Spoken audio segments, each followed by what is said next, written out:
It's one of those days where you don't want to wake up. Everything is fucked, everybody sucks. You don't really know why, but you want to justify ripping someone's head off. No human contact, and if you interact, your life is on contract. Your best bet is to stay away, motherfucker. It's just one of those days. It's just one of those days. It's all about the he said, she said bullshit. It's just one of those days. I think you better quit, let shit slip, or you'll be leaving with a bad lip. It's all about the he said, she said bullshit. It's just one of those days. I think you better quit talking that shit. It's just one of those days. It's all about the he said, she said bullshit. It's just one of those days. I think you better quit, let shit slip, or you'll be leaving with a bad lip. It's all about the he said, she said bullshit. It's just one of those days. I think you better quit talking that shit. How come every time you come around my London Bridge wanna go down like wanna go down like we going down like? How come every time you come around my London Bridge wanna go down like wanna go down like we going down like? The way girls gotta get up in the news. Now I'm wishing that I didn't wear these shoes. Like every time I get up on the do, paparazzi pulling business in the news, and I'ma get up on my face, or I turn around and spray your ass with paint. It's just one of those days. It's all about the he said, she said bullshit. It's just one of those days. Come every time you come around my London Bridge. It's just one of those days. Think you better quit, let shit slip, or you'll be leaving with a bad lip. Wanna go down like we going down like. It's just one of those days. It's just one of those days. It's just one of those days.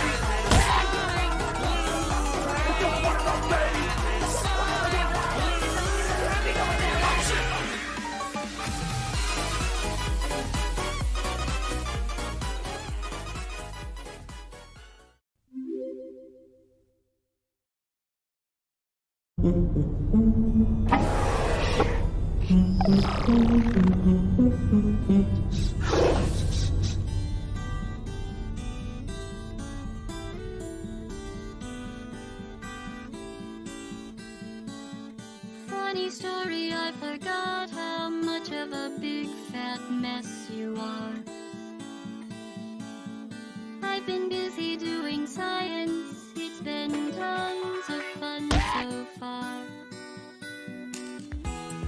Everything clean, nothing on fire, all by myself, finally. Things change when they don't replace your core. It feels so strange not to hate you anymore. But you wouldn't know, would you?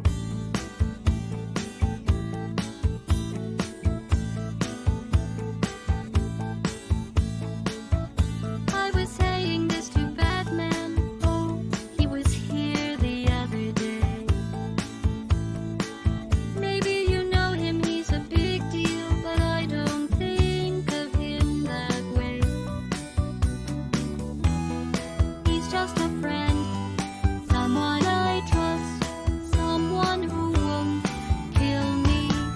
I'm fine, just in case you think I'm not. I am.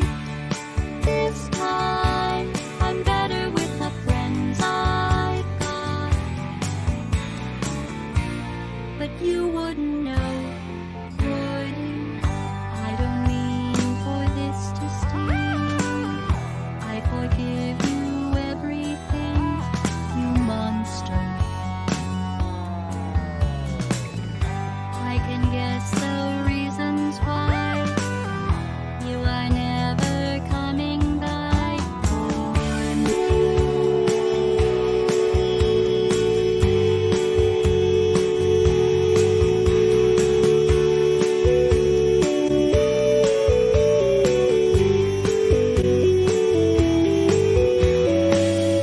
I should go, there's something happening that will make you wish you'd stayed.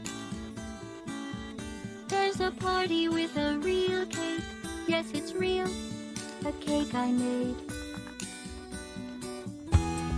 Talking and fun, testing and fun, all of this fun without you. Too bad you let it get so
How's everybody doing? Hello, welcome to Wednesday.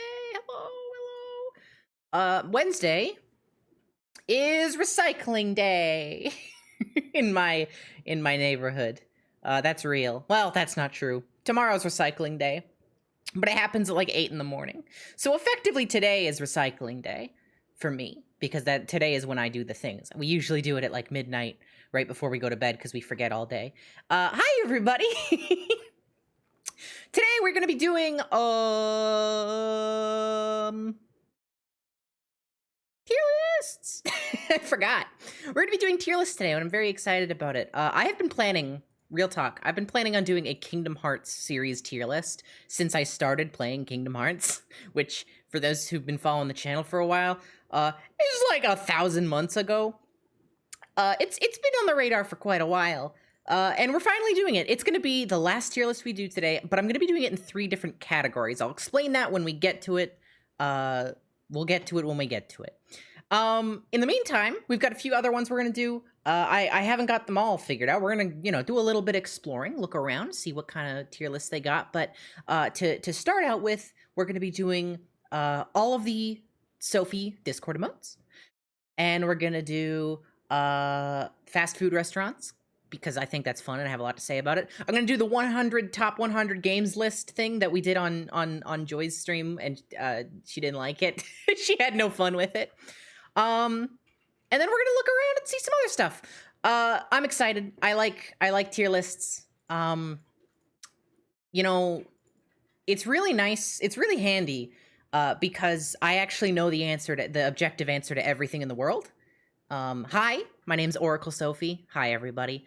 So there is no subjectivity in these tier lists. Everything is fact. This is a fact stream. And fact number 1 is that my PayPal is still broken. That's right. We're easy segue. Y'all like that segue? That's a good segue. PayPal's still broken, so if you'd like to support me financially, you can do so with subs and bits. They are very, very appreciated. But they are never necessary. I really wish that PayPal would get back to me. They said, hey, we're going to escalate this, and it's the 3rd time they've told me that.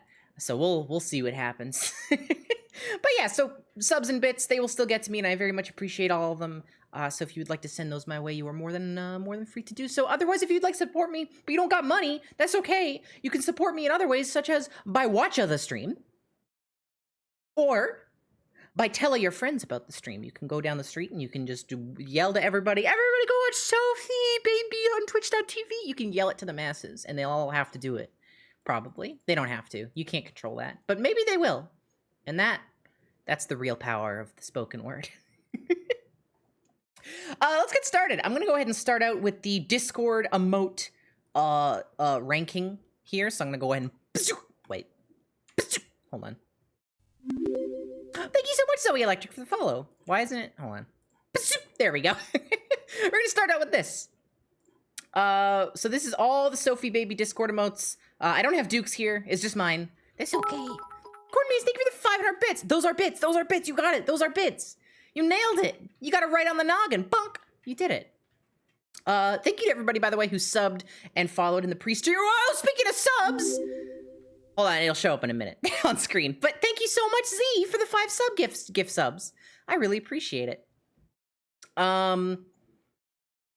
You followed me on Tumblr?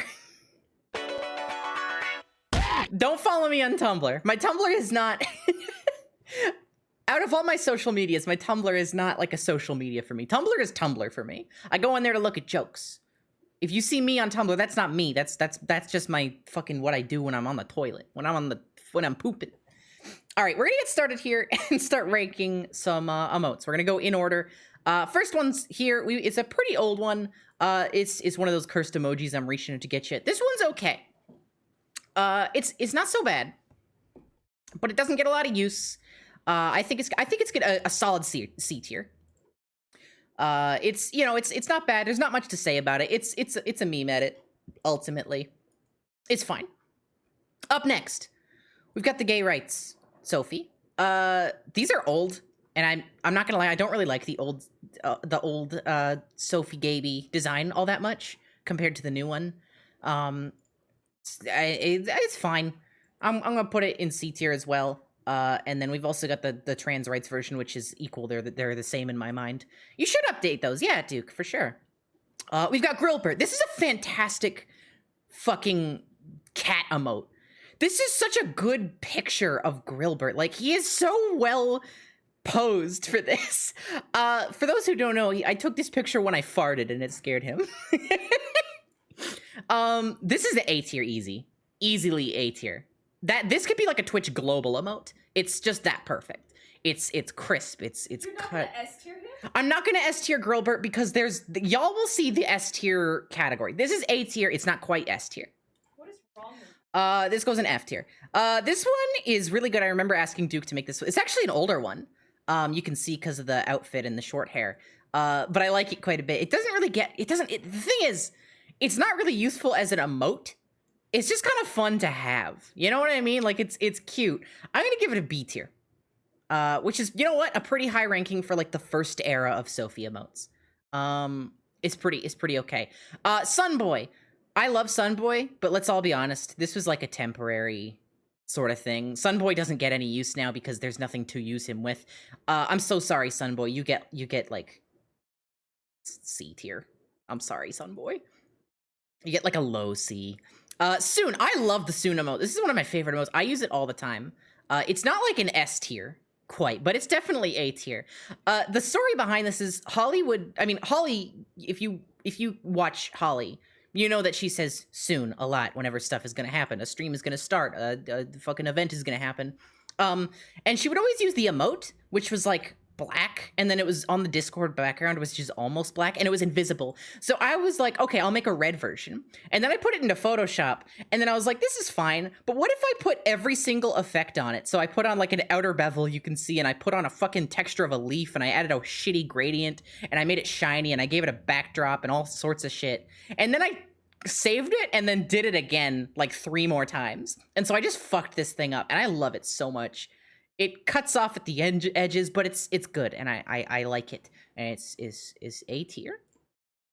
This next one, Sophie Sippin' Tea, it's fine. It's C tier. It's fine. There's not much to it. We got a better Sophie Sip in the modern age, which we'll get to later. Not much to say about this one. Sophie Mungus. This was not supposed to be an emote. This is actually for an Among Us stream. I don't play Among Us anymore because I had 2 or 3 like really bad experiences with it, like from a technology side, and it just burnt me out. And I was like, fuck, I don't want to play Among Us. I don't want to play Among Us anymore. The emote's really good though. I like this a lot. I think this is cute. I'll put a B tier. I think it's pretty solid. This is a very cute old Sophie design one. It's just cozy. There's nothing you got to say about it. It's just cozy. B tier. Easy. Cute. This one gets use every day, and it's perfect. A tier. This is fantastic. I don't even have to explain it. It's cute. It's a rendition of the white one, which is down here, which we'll set next to it because they're both pretty equal. But the cute one, I think I like it quite a bit. It's very, very good. It's not S tier. No, it's not S tier. Sophie Dumpy is S tier. That's next in the list. Sophie Dumpy is S tier. Can I get some dumpies in chat? Sophie Dumpy is S tier. It's you can't go wrong with Sophie Dumpy. Next up we got Sophie E. This was from the this is a long time ago. This is actually when the Sophie 2.0 design first launched, and Duke did a bunch of scribbles during a Trans Day of Visibility stream we did. And this was one of them, and it came out and it turned into an emote and also a sticker. I have the sticker. It's on my computer right now. It's fine. It's not bad. It's better than C. It's actually, is it though? Yeah, I like the face. Okay, the thing that bumps it up to B from C is the face. This is like a perfect face. I like the mouth. This is very cute. I would almost A it if it had more like general use. You know what I mean? So B tier. S tier. Don't have to argue about this one. It's S tier. Easy peasy. Penis. This one's is fine. It's Sophie Maybe Angry. I know a lot of people use this. Sophie Maybe, for those who don't know, Sophie Maybe is so when we first started streaming, I made like an offhand joke about a green-haired Sophie named Sophie Maybe, and she has a question mark at the end of her name, and if you spell it without the question mark, you're fucking it up. It's Sophie Maybe, and she speaks in riddles. She speaks in riddles, and she was like my alter ego. That spun into a whole Sophie-verse like discussion for a while. I'm not gonna lie, I've tried to distance myself from the whole Sophie-verse thing just because I don't want it to be I don't want it to be my brand. It's cute, but it's not my brand. This, however, is pretty good. This is probably like the best thing that came out. I still think Sophie Maybe is like fun. The other Sophie-verse characters, hot take, kind of just tacked on. Sophie Maybe was the only core character that was true to it. Anyways, all that to say, B tier. I think that's a solid B tier. It gets a decent amount of use, like I said. But yeah, B tier. Sophie Girl Boss, B tier. A tier. A tier. Sophie Girl Boss is really good. I mean, this has spun a million jokes. This is good. It's Girl Boss. I don't even have much to say about it. It's Sophie Girl Boss. It speaks to my inner fucking achievements. Next up we got Sophie with a gun. It's fine. It's B tier. It gets a lot of use. No, it doesn't. It gets okay amount of use. It's Sophie with a gun. What can I say? It's fine. I like the face. No surprise, this is my husband drew it. I love my husband's art. Next up we got Sophie Hug and Sophie Maybe. This one also gets a lot of use. We get a lot of good hugs. There's actually two of these. There's the old design and the new designs. I am just now realizing, Duke, I'm sorry, I love you. You're an amazing artist. What's wrong? But this is old. Sophie's arm is like bending, like it's hyperextending in this hug. This is not the best hug. I love you, Duke. This is... That's why I had the old category.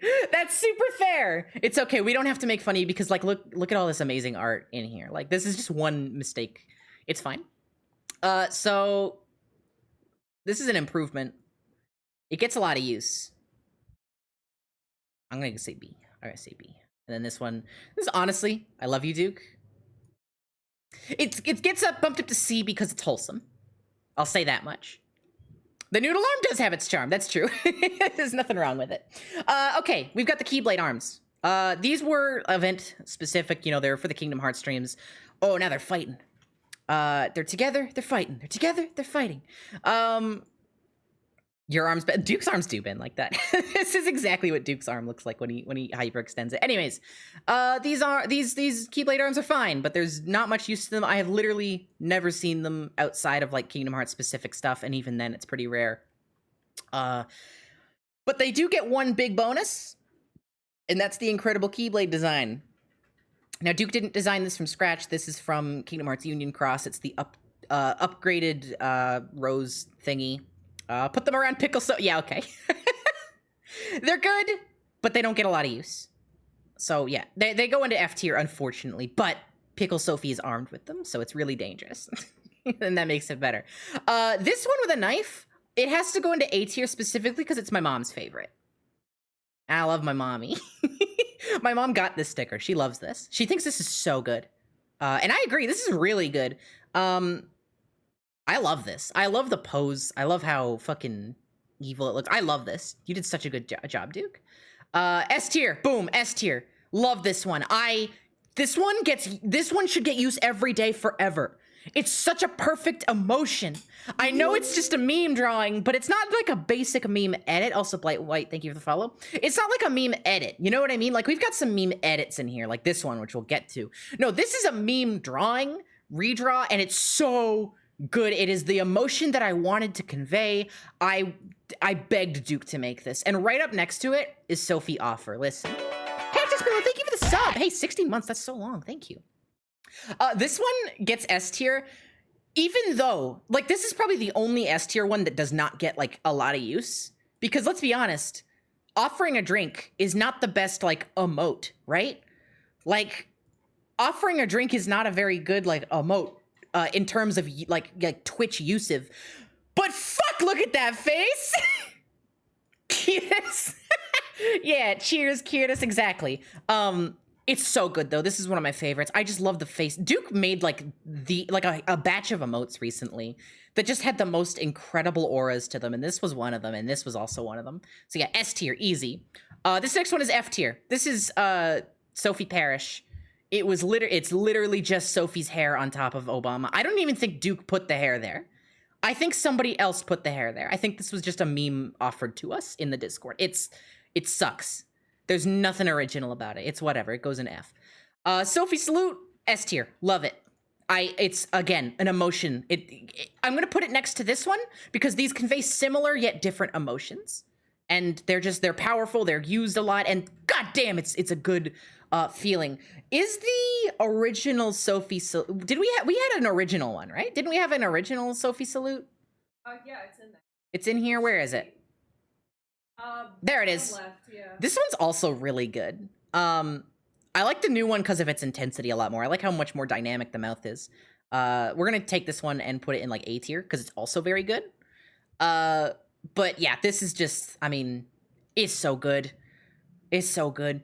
Next we got Sophie with shining eyes. Useful emote, but not like a bombastic emote. Solid B tier. Useful to convey an emotion, but that's about it. Solid B tier. I like the mouth. I like the smile. Sophie Shrug. I have been begging for a Sophie Shrug emote for so long. I asked Duke to make a Sophie Shrug emote literally like 6 months ago. Maybe before he moved in with me, actually. Maybe more than 6 months ago.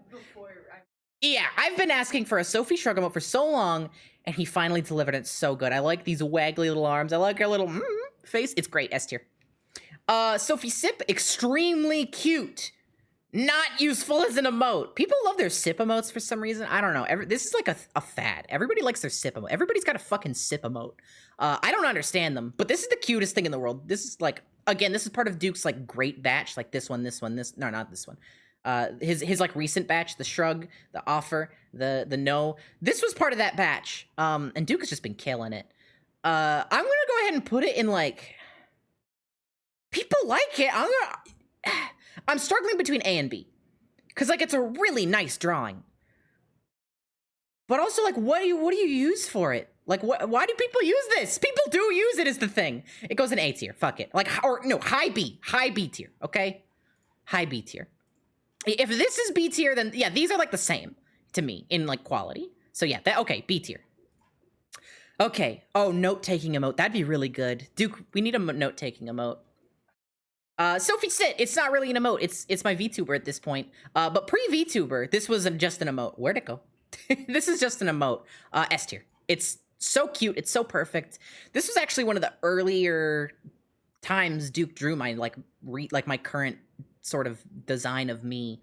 And it's so cute. Duke actually made his own guy sitting first, and I was like, you have to draw me like that. And then he did. And I love it. And it is a core of the Sophie Baby brand at this point. You have it on a shirt, so do I. Yeah, S tier easily. Sophie Sleepy. We actually have I think there's a new version of this, isn't there? I don't know. Maybe? Maybe not. Maybe I'm misremembering. I don't think There's not a new one? Okay, never mind then. The Sophie Sleepy. It's fine. It's C tier. It's old design. It gets use. I would say like high C or low B. You know what I mean? It's fine. Sophie Sly. This one doesn't get enough use. This is cute. This one doesn't get enough use. A tier. I love this. This is also part of the recent batch. Like, this is so good. Sophie Smug. S tier. Like, highest of S tier. This is one of my favorite emotes that Duke has ever drawn. It is so... It's so smug. It's so strong and powerful. There's so much heart to it. This is like my favorite emote that Duke has ever drawn. Tied probably with Sophie No. This one's also my favorite. I have a lot of favorites that Duke has drawn. It's just so good. It's so good. Yeah, clearly you don't own an air fryer. Take the Plunge. Honestly, not a good emote. Probably, but it's better as a sticker. This is good, like, merch. This is a merch image. This is not a very good emote.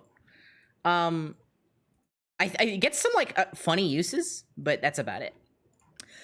This one is near and dear to my heart because I had this made when Duke and I were still hiding, like, we were dating, but we had, like, hidden our relationship. This is a historic one, and we were very flirty. You know, we were in the very beginning of our relationship. We were all honeymoon phasey, and I had him make one of these because he already had one actually for himself, and I constantly was using it because he was flirting with me, and I would use it. I was like, "Okay, you just got to make me one so I can use my own." This one is A tier for history. It's very cute. And it holds such a good emotion. Like, it's so useful. I'm actually surprised that this doesn't get used more because, like, I feel like everybody in our server does this. You've seen the urine zone. It's fucking nuts in there. Sophie Baby Tired. I use this every day. I use this every day of my life. If you guys had access to our mod chat, you would see just a sea of me taking screenshots of people and then replying with this. Like, this is everyday usage. This is my favorite emote. I said that about like 70 emotes. This is like my most used emote for sure. I use this every day without fail. It is so perfect. This is an original Sophie design too. It's Sophie like 0.5. And you can tell because of the outfits. I've mentioned this on stream before, but it's been a while. Sophie 1.0 has this dress. It's like see-through in the shoulders, and then it's like kind of booba, right? It's fine, it's cute. The original Sophie, like 0.5, when we were still drafting shit, I don't even know if I was a fucking streamer at this point. Duke was just... I wasn't. Yeah, no, Duke was just making art for me because he's amazing. This is one of the first things he made, and we were trying to like draft what clothes I should wear in my persona. And we went for like a bee and puppy cat sort of look. So Duke took bee and puppy cat like clothing ideas, and we looked at and we did some different palettes, and this is what we landed on. So you can see this little thing. That's classic. That's Sophie 0.5 final remix. Remix. Yeah, S tier. Fantastic. Literally one of the earliest emotes Duke has ever done, and it gets used every single day. It's perfect. Sophie Balo C. Surprising amount of drama around this one. C tier, it's fine. Sophie Baby Blush, S tier. So good. I know it's just a meme redraw, but it's so good. Similar actually in effect to this one, but like different emotion. You know, this is more active. This is more shy. S tier, without a doubt. Sophie Booty, C tier. I like it. It's cute. It doesn't have a lot of use. C tier. Clout, I'm so sorry, but it's F. And here's why. It's awful. It's not good. I fucking hate it. I like the idea of a clout thing. Like, we used to talk about, like, clout was the big joke when we first started because I was growing at a pretty decent speed. Non-existent public, and this is an 18 plus stream. What are you talking about? There is a button you have to click to enter the stream that says you have to be 18. Anyways. It's fine. Like, conceptually, it's impossible to read the word clout. If I didn't tell you this said clout, you probably wouldn't even know it said clout. It's invisible, especially in emote form. The only thing I will say is Duke did a pretty good job at like angling it so it does look like it's slapping her in the face, but this doesn't say clout. You can't even tell. Socks, you're 1 year old. What happened? Get out, ban. You can't be that old, ban. Sophie crying, another S tier. Very early emote, another S tier. This is another one. This one and Sophie, like, tired. These two are ones that I never want to have, like, updated. Because these are old designs. These are 1.0 designs. And I never want them updated because they are just too perfect. The chibi works in this case. The old design works. They're just so... Again, Sophie Cry, daily use. Daily use for me. Whenever somebody says something nice to me, I send this every time. It's very good. Sophie Baby Dab, you know, back in its heyday, probably would have been B tier. Today it's a C tier at best. I'm so sorry. You think it should go lower, Duke? I think it has its use, but I think like low C, like a low C. Sophie Baby Eyes. This was made because I use the eyes emote a lot, and Duke was like, we should make a Sophie Eyes, and then he made it, and I just don't use it. I just use the regular eyes still. It's good, but I don't think it has the same like emotion as regular eyes. I don't know how to describe it. It's still really good though. It's a good emote. B tier. B tier. So this one's supposed to be animated. This is Sophie with the eyebrow wiggle. This is less of an emote now and more of a this is more of a like I use it as an alert. Yeah. I use this as an alert for a few things. It's very good. Like, really, really good. Not super great as an emote, but still usable. I think it just doesn't get a lot of use when it should. I would expect this to get more use than it does. I'm gonna say B tier, like a high B tier. A high B tier. S tier. This is another one of my favorite emotes. It's so good. This is my Tumblr profile picture. It's fantastic. It's horrifying. I love it. Sophie Gaby, F tier. I'm sorry, it's not good. She's really squished, and it doesn't really convey any specific emotion. I'm sorry, I don't like it all that much. F tier. Sophie Sunny, F tier. No, that's mean. She's too sweet. This is the Sophie-verse thing that I was talking about earlier. It's cute. Yeah, it's F. I'm sorry. Sophie Angry is also a Sophie. This is also a Sophie-verse thing, but I think it's just in the middle, where it can earn itself a B tier. This one, it's just a simple expression of anger. It's useful. We don't have a lot of those. I think it's good. It gets a lot of use too. This one can stay. This one can stay in B tier. There's two of these because there's one on the Discord and then one in the actual like Twitch. Oh, one of them's a GIF. I see. Okay, well, either way, they're okay. I think they're pretty like I don't know. There's others that take. We have broken the usage of this emote into multiple different things, right? Like this used to be, oh, somebody said something nice or somebody posted a selfie, but we have other uses for these, right? We've got this, but we've also, now we've got where is it? We've got this one if somebody said something nice to you. We've got cute if somebody posted a selfie. We've got the Sophie blush. Like, we've broken the usage of this into multiple different emotes, and those emotes are just better. You know what I mean? So, like, low C for these. They're fine.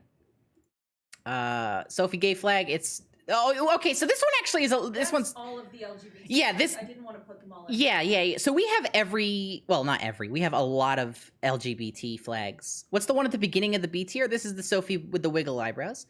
So this one here is this is representative of every flag we have in the server. Like high C tier, I guess. They're fine. They're useful. People like their flags. We've got them all. Also, yeah, it's a GIF, so you need nitro. This is the Sophie Ghost. This is not an emote. This is a sprite. This is a sprite for my Spelunky skin. But Duke saw it, and he said, this is funny, and he made it an emote. It's a sad clown ghost. And it doesn't get any use, but it is very well drawn. And I'm going to put it in, like, high C tier. It's F tier awful? No, Duke, it's not awful.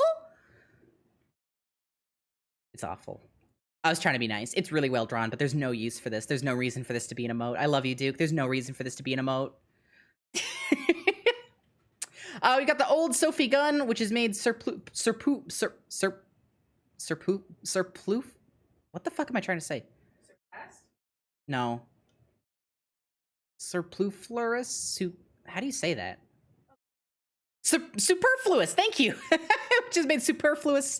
Thank you so much. By the other Sophie gun, because we have another one, a modern one. The modern one is way more dynamic and better. This is old. This is F. This is F. Get out of here. This is cute, but it has no uses. Low C. I don't have much to say about this. This cowboy one, F. There's some easy one. Those are just easy ones. There's not much to say about them. S tier. Boom. I love this one. Again, meme redraw, but like, sometimes that's all you need. It's so dynamic and powerful and good. It's under every introduction. What is? The howdy. Everyone gets howdied in the intros. We should change that. I didn't even know that was a thing. Society, this is an old one. It's whatever. F. These two are cute. So this is a paired emote. There's this and then this. They're gonna be C tier because just they're like ancient. You can see by the design it's the 0.5 Sophie, but they're very cute. I like them. They get C tier. Sophie with the spinny glasses. I don't even know what this is. F tier. Sophie pensive. A tier. They're very, very good. Very simple emote, but goddamn does it get its use. It's so specific. It's so good. We got another Sophie Sly, which I believe A or B tier has the new. This is the old Sophie Sly. Yeah, here's the new one. It's worse than the old one. It's not as good. Sophie Pog, S tier, S tier, S tier, S tier. Very first emote that Duke ever made for me, I'm pretty sure, is Sophie Pog.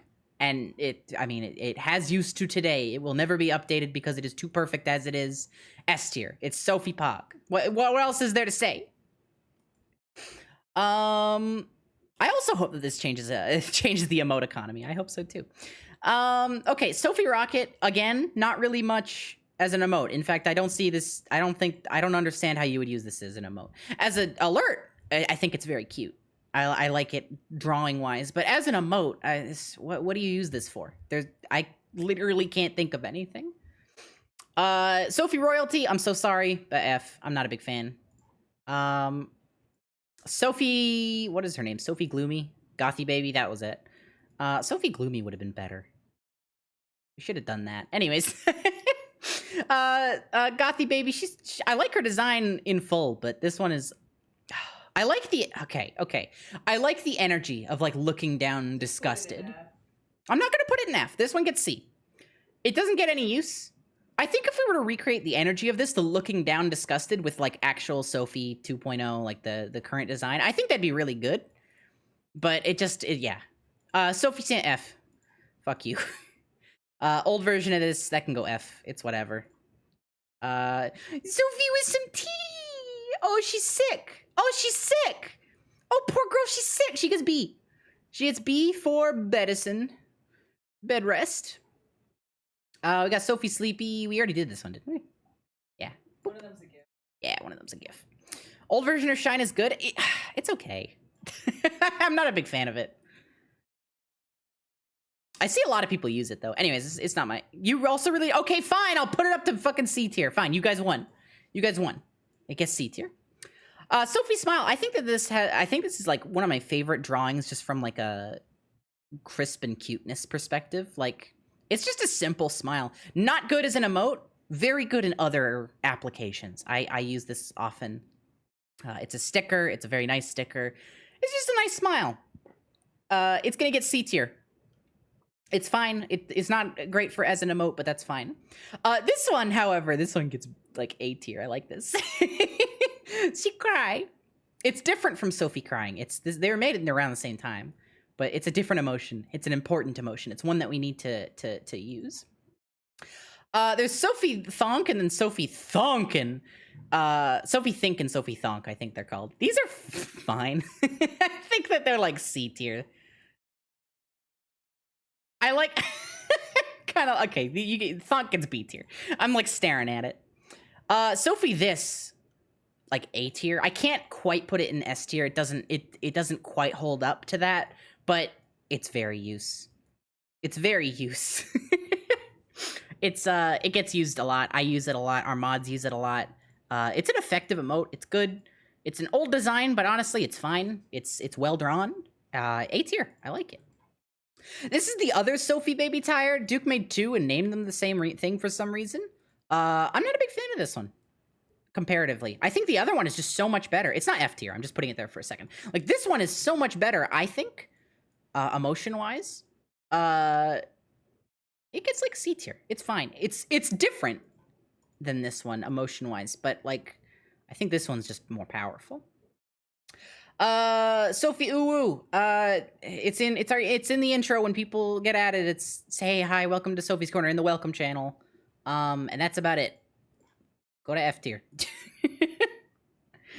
Sophie Wink, go to F tier. There's no reason to have this. Sophie Zombie, go to F tier. This one, I'm sorry, Duke. I don't even know why this one exists. 2 is really good.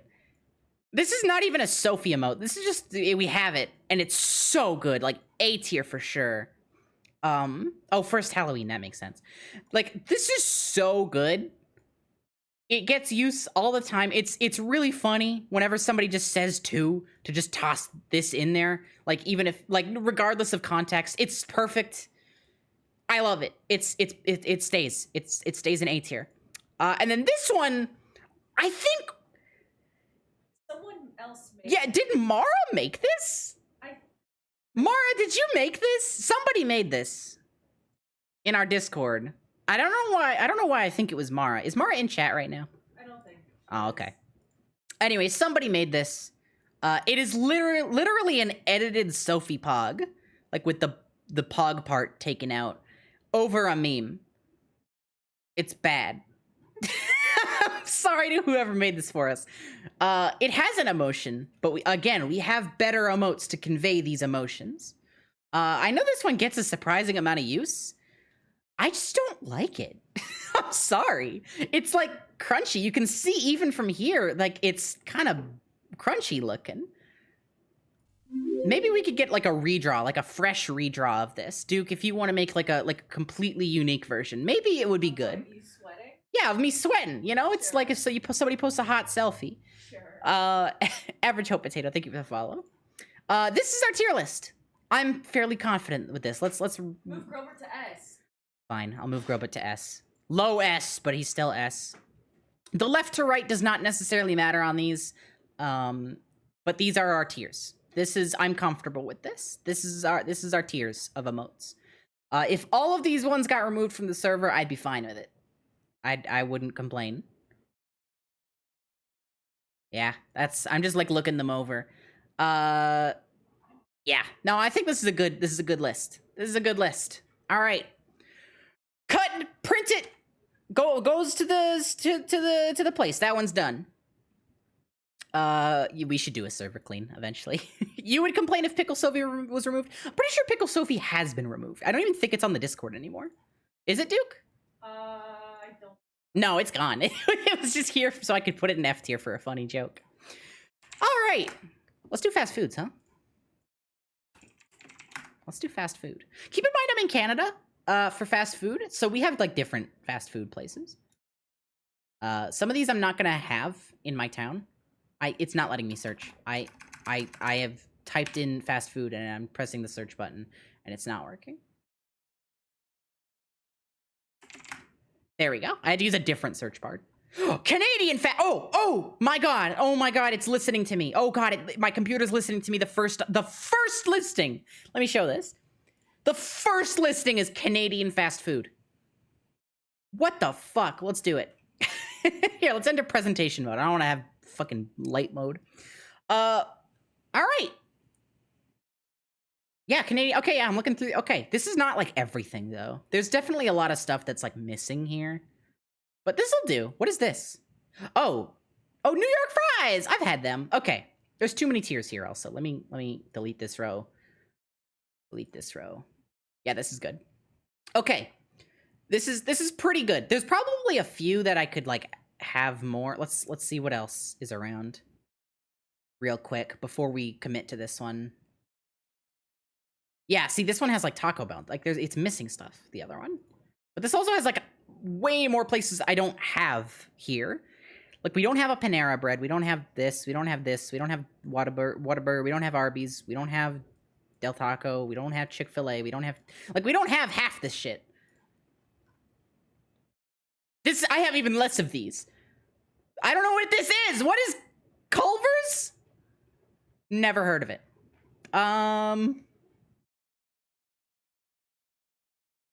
This one's better. There's 2 Taco Bells though. How do you add stuff to it? I'd have to like make my own, I think. What else? Let's like look around some more. Wait a minute. Fast food ranking is these are just foods. These are just actual foods.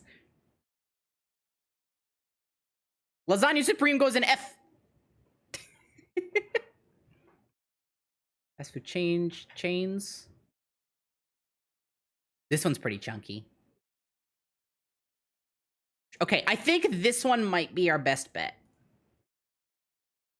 No, it's not. I don't even know what anything in the bottom right corner is. Fuck it. Okay, we'll go back to the Canadian one. Forget it. This is Canadian fast food. It's just small. Let me, I'll look that up and see if there's, a better one. Canadian fast food. Canadian fast food with extras. Here we go.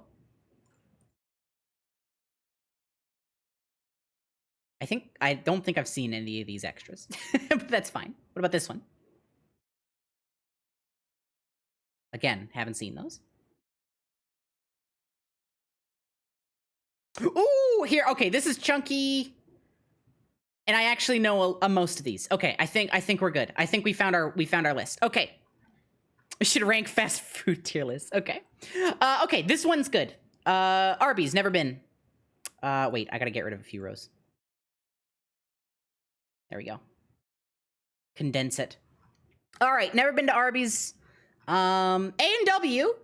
This is gonna be maybe a hot take. I know some people like A&W a lot. I fucking hate A&W. Like, I will eat it's not F, it's C tier. I will eat A&W, but like their burgers don't, they have a very unique burger taste, and it's like the buns are pretty good, but their burgers are so small, and like they have such a limited menu, and their fries suck. The portions are tiny. H-String, thank you for the follow. If you're gonna go to a fast food place, you want like a decent portion. A&W's portions are fucking minuscule. Like, you get the tiniest burger and the smallest fries. Their largest fries is like the small fries at McDonald's. Like, it sucks. Their portions are terrible. The food tastes fine. It's definitely like, I mean, every fast food place has a unique taste to it. They have a unique taste of their own, and I do like the taste, but the portions are just way too small. So C tier. Burger King is hit or miss. I'm gonna put it in C tier. Sometimes you go to Burger King and it's like the most delicious burger you've ever had. And then once I ate there and it tasted like actual poo-poo. It tasted like how poop smells. Sometimes Burger King tastes fine. Sometimes it tastes really bad. But goddamn, I love Burger King's fries. And they have big burgers. That's my favorite thing about Burger King is their burgers are big. They're wide burgers. So Burger King is another C tier. Boston Pizza. Boston Pizza, I don't like their pizzas too much. I haven't had a ton of them, but they seem like thin. I'm not a big fan of like thin, crunchy pizza, but they do have a lot of other stuff on their menu. They've got like some really nice quesadillas, nice nachos and stuff. I do like their menu quite a bit. But the most recent time I went to Boston Pizza was on a really bad date with somebody who's kind of shitty before I was dating Duke, to clarify. So that makes it lose a couple points. Boston Pizza's fine. I wouldn't choose to eat there, but if somebody invited me, I'd accept it. I think it's like a higher C. I don't think I can quite, I'll put it in B tier, fine. B for Boston. This is Cinnabon. I've never been. Domino's. Domino's is not great pizza. It's expensive, but also not very tasty. There's not a lot of sauce on them Zaws. It's not very fresh taste. It's bad. It stays in C tier. Dairy Queen. Dairy Queen's actually really good. Okay, so here's the thing about Dairy Queen. Dairy Queen, you go there for ice cream, right? It's ice cream. It's Dairy Queen ice cream. Here's the thing. Their burgers are delicious. Something about their burgers, like, it actually tastes like they cooked the burger. Like, I know that sounds weird, but hear me out. Every fast food place, it feels like they have some sort of strange concoction to make their burger. Like A&W, Burger King, McDonald's, they don't taste like burgers. They taste like McDonald's, Burger King, and A&W burgers. It's totally different. Dairy Queen just tastes like burgers. Like, if I eat a Dairy Queen burger, I'm like, yeah, I could have eaten this at, like, this is like a decent burger that my uncle made at a barbecue. Like, this tastes like an actual burger to me. They taste cooked. It's weird. They also, I mean, they've got fucking blizzards, which are insanely delicious. You've heard the food at DQ is crap? No way. It's good. A tier. Honestly, I like DQ. The only downside is it's expensive. Dairy Queen, price-wise is equal to getting like sushi. It is not cheap. It's expensive. East Side Mario's never been. Five Guys Burgers and Fries, A tier. Here's the thing. If you go and dine in, A tier. If you order it, like C tier. The thing about ordering Five Guys is they use a lot of peanut oil, and it's really soggy. And so if you get it in the place, it's gonna fall apart quite a bit. Like, your burger's always Five Guys burgers always fall apart. But it tastes really good. If you get it delivered, it's gonna be really soggy. It's still gonna taste fine, but your bun's gonna like have turned into mush by then, which kind of sucks. Yeah, it has the most limited time window for eating, for sure. Also, not to mention, obviously, they give you a shit ton of fries, which is just awesome. A tier for sure. Never been to this place. What is this? Harvey's, never been. Wait, isn't Harvey's? No, I'm thinking of Hardee's. Never been. KFC sucks! KFC sucks! Okay, popcorn chicken's pretty good. But if you want chicken, get it from a chicken place. KFC sucks. Everything there is like terrible. Their chicken is dry and rubbery and it's bad. I'm not even a huge fan of chicken, but it doesn't taste good. And like all their sides are actually disgusting. Every side they have is awful. Their fries are like greasy and stuck together. Their oh my god, their mashed potato side. Don't get me fucking started on their shitty mashed potato side. Everything at KFC is ass. It sucks. If you're gonna get chicken, order from a fucking like proper chicken place. Order from like a local chicken place. McDonald's. McDonald's is so like specific is the thing. Like McDonald's tastes like McDonald's every time. I hate to give it a B tier, but I'm gonna give it a B tier. It's better than Burger King and A&W for sure. Like I like McDonald's. I like McDonald's. Like okay, McDonald's is hit or miss though. Cause like if you get freshly cooked McDonald's, it's actually really good. Like some warm, fresh McDonald's, it's actually really nice. If you get McDonald's that has been left out a while, like they made the batch of fries like an hour ago and it's starting to get cold, that's not great. That's pretty bad. That's like disappointing McDonald's. And sometimes they only fill your fry thing halfway, and sometimes they fuck up your burger. But every fast food does these things. McDonald's it's just like it's a frequent place you eat at. Theoretically, I don't know if you're me. It's fine. It's B tier. I like it. I would go there at the same time as Boston Pizza. I order from McDonald's quite often. I do. They have really good sodas. Their soda machine is fucking great at every McDonald's place because of how they mix it. Yeah, I like McDonald's. Never been to this place. Never been to this place. New York fries! Their whole thing is fries. And you know what? They're okay. They're not bad. B tier. The only thing is, like, I've never seen a New York fries in a convenient location.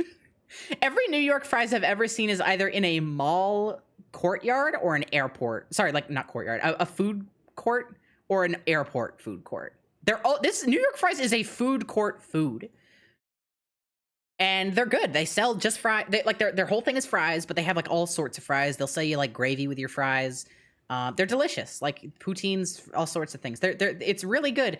It's just like not common, you know. It's something you find, and it's something you go to the airport or a food court at like a big mall too. Not even small malls won't have it in the food court. It's always the big mall food courts that have these. And then yeah, it's fine. Yeah, it's good. But it's inconsistent. You can't. I wouldn't even call this fast food. It's different.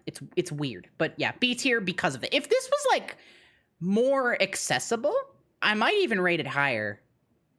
But I don't know. Personally, I think fries need something else to meet them out. Panago, S tier. Panago is the best pizza. Full stop. It's so delicious. They have decent amount of sauce. They sell fucking cheese dip. Nobody else has cheese dip. Every place that has cheese dip, it's always spicy cheese. I just want some regular cheese dip, and they sell it at Panago. It's S tier. It's the best pizza you can get from a fast food pizza place. It's yummy. Papa John's fucking sucks. It's terrible. The pizza's always cold. It always has like a weird taste in my mouth. I don't like Papa John. It falls apart. F tier. Yeah, fuck Papa John's. Also, super like bigoted CEO, but like who doesn't have a bigoted CEO? Yeah, F tier. Pizza Hut. Pizza Hut's pretty good. That's not a contentious statement. It's Pizza Hut. I think Pizza Hut it's better if you have. See, here's the thing: is my Pizza Huts are pretty far from town. So I can't get Pizza Hut very often. If we order Pizza Hut, it's cold by the time it gets here. We've gotten it once, and it was like fine, but like the biggest draw of Pizza Hut is the stuffed crust, right? Like let's not go crazy. It's the stuffed crust, and if you get stuffed crust and you order it, the cheese is gonna solidify by the time you get it. It's a little sad. But I'm sure if I were to pick it up, it would be a lot better. Like, it's good tasting pizza. Never been to Popeyes, never been to Pizza, but it's in Scott Pilgrim. And that's they mention it in Scott Pilgrim, and that's an F tier. That's an F tier. No! Never been to Quiznos, but it was in a Family Guy episode, so that's definitely an F tier. Never been to this place, never been to this place, never been to this place. Starbucks is F tier. I don't like Starbucks. I don't like coffee. Coffee is bitter, and it tastes bad, and it sucks, and everything else at Starbucks is terrible too. Like, every food they have is bad. The only thing they have at Starbucks that's not bad is the coffee, and I hate coffee. F tier. Fuck Starbucks. Really like the baristas, though. I've never been to a Starbucks with mean baristas. Every barista I've ever seen at Starbucks is so sweet. Subway. I'm gonna sound crazy here. S tier. I love Subway. There's so many ways you can make a sub. No, fuck you, dude. Subway's good. There's so many ways you can make a Subway sub, okay? Like, you can get a standard sandwich, you can do a meatball sub, you can do a pizza sub, you can do a fucking heavy sub, you can do a lighter sub. You could do so much shit. Not to mention, they've got great soups there. Their soups are, like, pretty good. The only thing that sucks at Subway is the salads. Fuck the salads there. Their salads are literally, they have shredded lettuce for the subs, right? And when you ask for a salad, they literally just put the shredded lettuce into a container. And that's your salad. They use the same sandwich materials. It sucks. But otherwise, yeah, I love Subway. There's a million different ways it can taste. And it's just good. Like, you can get it toasted, you can get it not toasted, you can get shredded cheese, you can make a fucking anything you want. Subway rules. Full stop. Swiss Chalet. I think I've eaten here once. I can't remember. I think it was fine. B tier. Taco Bell. Taco Bell is single-handedly the most, like, complicated food place in the world. Because on one hand, Taco Bell tastes really good. Like, Taco Bell tastes really good. But also, every time I eat Taco Bell, I literally get a stomachache so bad that it incapacitates me for the rest of the day. Hold on. Can I? Yeah, here we go. No! Oh, thank God I didn't lose anything. Oh, I thought I just lost all my progress. Okay. Wait, where did all our NAs go? They just disappeared. Hold on. And I'm fixing this. Hold on.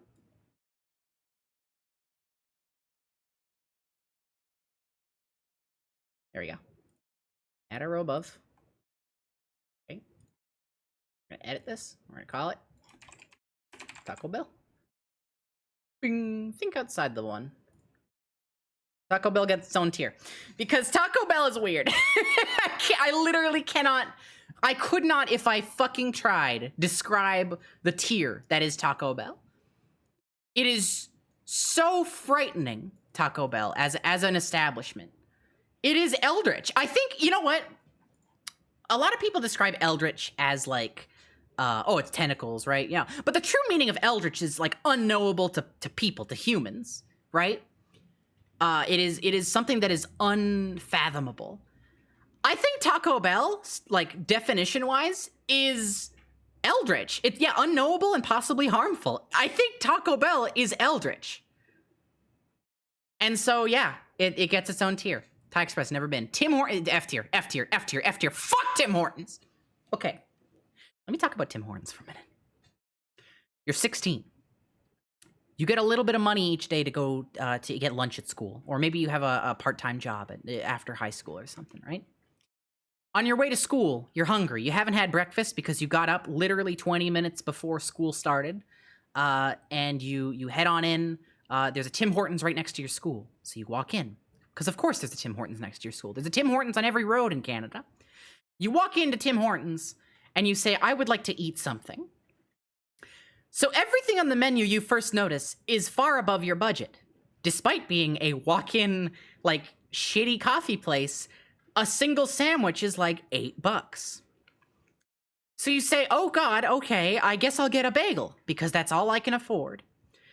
You order the bagel, and it is stale, and the cream cheese is either one of the two. It's never correct. It's always either literally like not on there, like they barely put anything on there, or there is so much cream cheese it overpowers the whole bagel. It's nothing but cream cheese.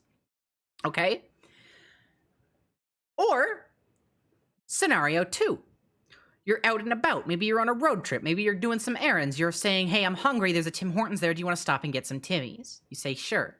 You have a little more money. You're not in high school anymore. So you get, say, I don't know, you get some Timbits, and you get a drink. You get a coffee. Let's say you pretend you like coffee for a minute. You get a coffee, and you get like a sandwich. Thank you for the follow, Pulp Queen. So the coffee, first off, is either cold or just bad, like not a good coffee. I haven't had a lot of Tim Hortons coffee. In fact, I've had one ever. I don't like coffee, but everybody who I've ever asked who has had Tim Hortons coffee has said, yeah, it's pretty bad. And then all the food you ordered is overpriced, except for the Timbits. The one normally priced thing is the Timbits, and then you reach in to eat a Timbit, and you realize that the types of Timbits they gave you, half the box is full of decent ones, and half of it is just literally just fucking plain tasteless Timbits. It's so bad. No, Tim Hortons is not like South American Subway. Mag is tired. Tim Hortons, let's look up a Tim Hortons. I need to show you guys this. Like, I have to talk about this more. Like, let's like open this up. Futurist predictive technology, fuck you. Don't predict my order. I don't even know what I'm gonna order when I walk up to Tim Hortons. Okay, so let's look at their like lunch combos, right? Here we go, there we go, lunch combos at Tim Hortons. See this crispy chicken club? You see that and you say, hey, maybe that's not too bad, right? You order it, they're fucking $6 for a chicken sandwich. But sure, okay, sure, we'll get a fucking we'll get a chicken sandwich. Turns out, it's not really a sandwich so much as it is a slider. It's so small. The bread is stale, and the lettuce is like... You know how there's two types of lettuce? There's crunchy lettuce, and then there's shit bad lettuce? It's shit bad lettuce. And the cheese is like a Kraft single, and the bacon is cold. It sucks. Okay? You get grilled Tuscan chicken, panini. Literally tasteless. It doesn't taste like anything. It's like weirdly tasteless. At least it's sized decently. It's actually only $5.29 here. That's bullshit. This is like a $7 sandwich in real life. I don't know when this menu was taken. Like a picture of this. Like these are just okay, what else do they have? They have way more than just lunch meals. Let's open this up again, see if I can get like a nice zoom in on it. Fucking they got soups. Here's the thing about the Tim Hortons soups, okay? They only have one soup every day. Maybe two if you're really lucky. And the soup always is the one you don't like. Every day. It's the shitty soups. It's like, please, I just want like a hearty vegetable. Maybe a cream of broccoli, but no. No, you have garbage every day. Like, cream of broccoli and chicken noodles a pretty good roll for this one. Their wraps are fine. I'll say that much. Their wraps are fine. They're pretty decent wraps. Breakfast sandwiches are disgusting. Just especially here. All of their pastries, like the donuts, literally the donuts, the thing that they're famous for, donuts and coffee, their donuts are all like, if they're not stale, they're on the way. You know when you get a 7-Eleven donut, and it's not stale, but it's like, it's kind of like, it's not fluffy. It's not fluffy at all, right? It's like kind of too thick. That's what every Tim Hortons donut tastes like. Every single one of them. Like, how do you fuck up donuts? How do you fuck that up? Also, they have these things, I don't think they're on this menu. They have these things called, like, creamy chills. And there's a creamy strawberry chill and a creamy chocolate chill. It is the sweetest thing I've ever drank in my life. I always get it because it's, like, stupid sweet. The creamy chocolate chill. It's so tasty for the first few sips. But the fucking whipped cream at Tim Hortons. It actually tastes like ass. Like asshole. Their cream, it's not whipped cream. I don't know what the fuck they're putting on their foods. Like, I gag when I taste it. Like, I actually can't consume their whipped cream. I love whipped cream. What the fuck is wrong with you, Tim Hortons? Anyways. F tier. I hope I've made it. Where is it? I hope I've made a good case for F tier. What's next? I don't know what this is. I don't know what this is. I don't know what that is. Wendy's! A tier. Wendy's is real good. Wendy's is pretty good. Wendy's gives me tummy troubles usually. But like they got like pretty good burgers, decent price, huge drinks, which I'm a big fan of. I like big drinks from my food places. Portion wise, it's like it's fine. I'm pretty middling on portion sizes, even though like I complained about A&W. Theirs are just that small. But like portion size for food, it's whatever. I like a big drink though, and Wendy's very much delivers on that. Their Twitter shit does suck. They would probably be S tier if they didn't have that Twitter shit. Goddamn. Also, no, fuck Frosties. So I like, okay, Sylph of Aeons. Jesus, that took me forever to say. Fuck Frosties. I don't like Frosties. I think they taste bad and bad. I can't stand Frosties. I don't know what this is. Little Caesars! B tier. It's a $5 pizza. How do you go wrong with that? They've got the crazy bread is so fucking good. It's $5 pizza. Like how do you top that? It's a $5 medium-sized pizza. You go there with a $5 bill and you can get a fucking pizza. It's perfect. Their crust sucks. Their crust at Little Caesars is terrible. I'll stand by that. The crust there is really bad. The pizza itself is fine. And they've got fucking crazy bread. Did you know they have stuffed crazy bread? It's so good. You like the crust, Duke? That's fair. You can have my crust in the future. Don't know what this is. Booster Juice. I'm not personally a fan, but like... I feel like people would like... I think this is just Jamba Juice, but like renamed. I'm not into it, but like I know some people would be. This one I'm willing to move around. This one's whatever. Denny's, S tier. Listen, I know you guys are gonna yell at me. I don't know what's up with American Denny's, but Canadian Denny's? Mwah! It's like I'm eating a home-cooked meal. It's really fucking good and yummy. I love Denny's. I love Denny's. Denny's is really good, and everybody who says otherwise, come to Canada and try ours and see if you change your mind. This is my fast food ranking. I'm pretty good with it. The rest of these I haven't been to. There's a few on here that I wish were on here. Like 7-Eleven, I think counts as fast food, even though it's not really a fast food place. And I would put that in like A tier. Not even S tier, my own favorite place, but I can't say 7-Eleven in good heart. I can't say that's a S tier. Yeah, I'm good with this. Let's move on. That's my Twitter. Get out of here. Back to tier maker. I do love 7-Eleven, but like everything there sucks. I just love Slurpees so goddamn much.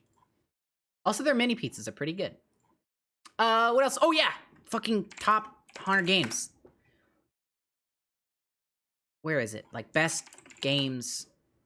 Where is it? I want to do the same one that Joy and I were doing. Video games. Is it this one? No. Does anybody know where the one I was doing with Joy went? Is this it? Yes, this is it. No, it's not. This is not. Wait, it said 100 plus games. Where are all the games? This is not 100. 1, 2, 3, 4, 5, 6, 7, 8, 9, 10, 11, 12, 13, 14. 1, 2, 3, 4, 5, 6, 7. So like 14 times 7. Oh, that is 100. Whoa. Okay. I guess I'm wrong. Not this one. Where's the one that I was doing with Joy? Does anybody remember what it was called?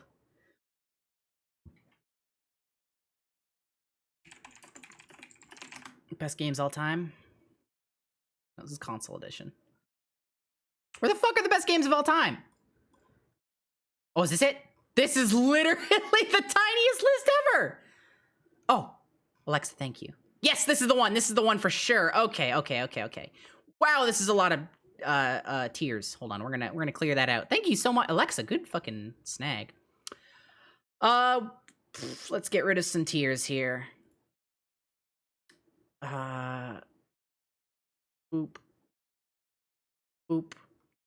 Masterpiece, amazing, great, good, decent, bad. I think that that's fair. I think that this is a good amount. All right, let's get going. All right, first things first is Bioshock. Bioshock is a game that has aged really poorly, in my opinion. I think it is an extremely important title. It's obviously done a lot for the immersive sim genre, but also the combat sucks, the sound design is awful, and all it really has going for it is atmosphere, which admittedly it has that in spades. Think a zoom in is warranted? Yeah, I can do that. Bioshock has not aged well, so I'm gonna put it in good. That's about all it gets from me. It's good. I don't want to play it again. Castlevania Symphony of the Night. I am not very good with Metroidvanias. I can't do them very well. I get stuck, I get lost, I get frustrated. But this game does jam quite a bit. It is beautiful. It is very, very good music. I like the combat in it. I like the powers. I'm gonna say great from what I've played, and I have played this. I've played it a number of times. I just can't get very far into it without grumbling. I think it's great. It probably deserves like amazing, maybe even masterpiece if you're into Metroidvanias. But for me, it's great. New Vegas, masterpiece. It's fucking Fallout New Vegas. It's great. It's a beautiful game. It's so like well realized. Glassdar the Empty. I'm having trouble pronouncing names today. Thank you so much. It's New Vegas. I don't need to explain it. It's one of the greatest role-playing games of all time. It's like very well done. Masterpiece, Half-Life. Literally one of the most important games in the first-person shooter genre and the PC games genre of all time.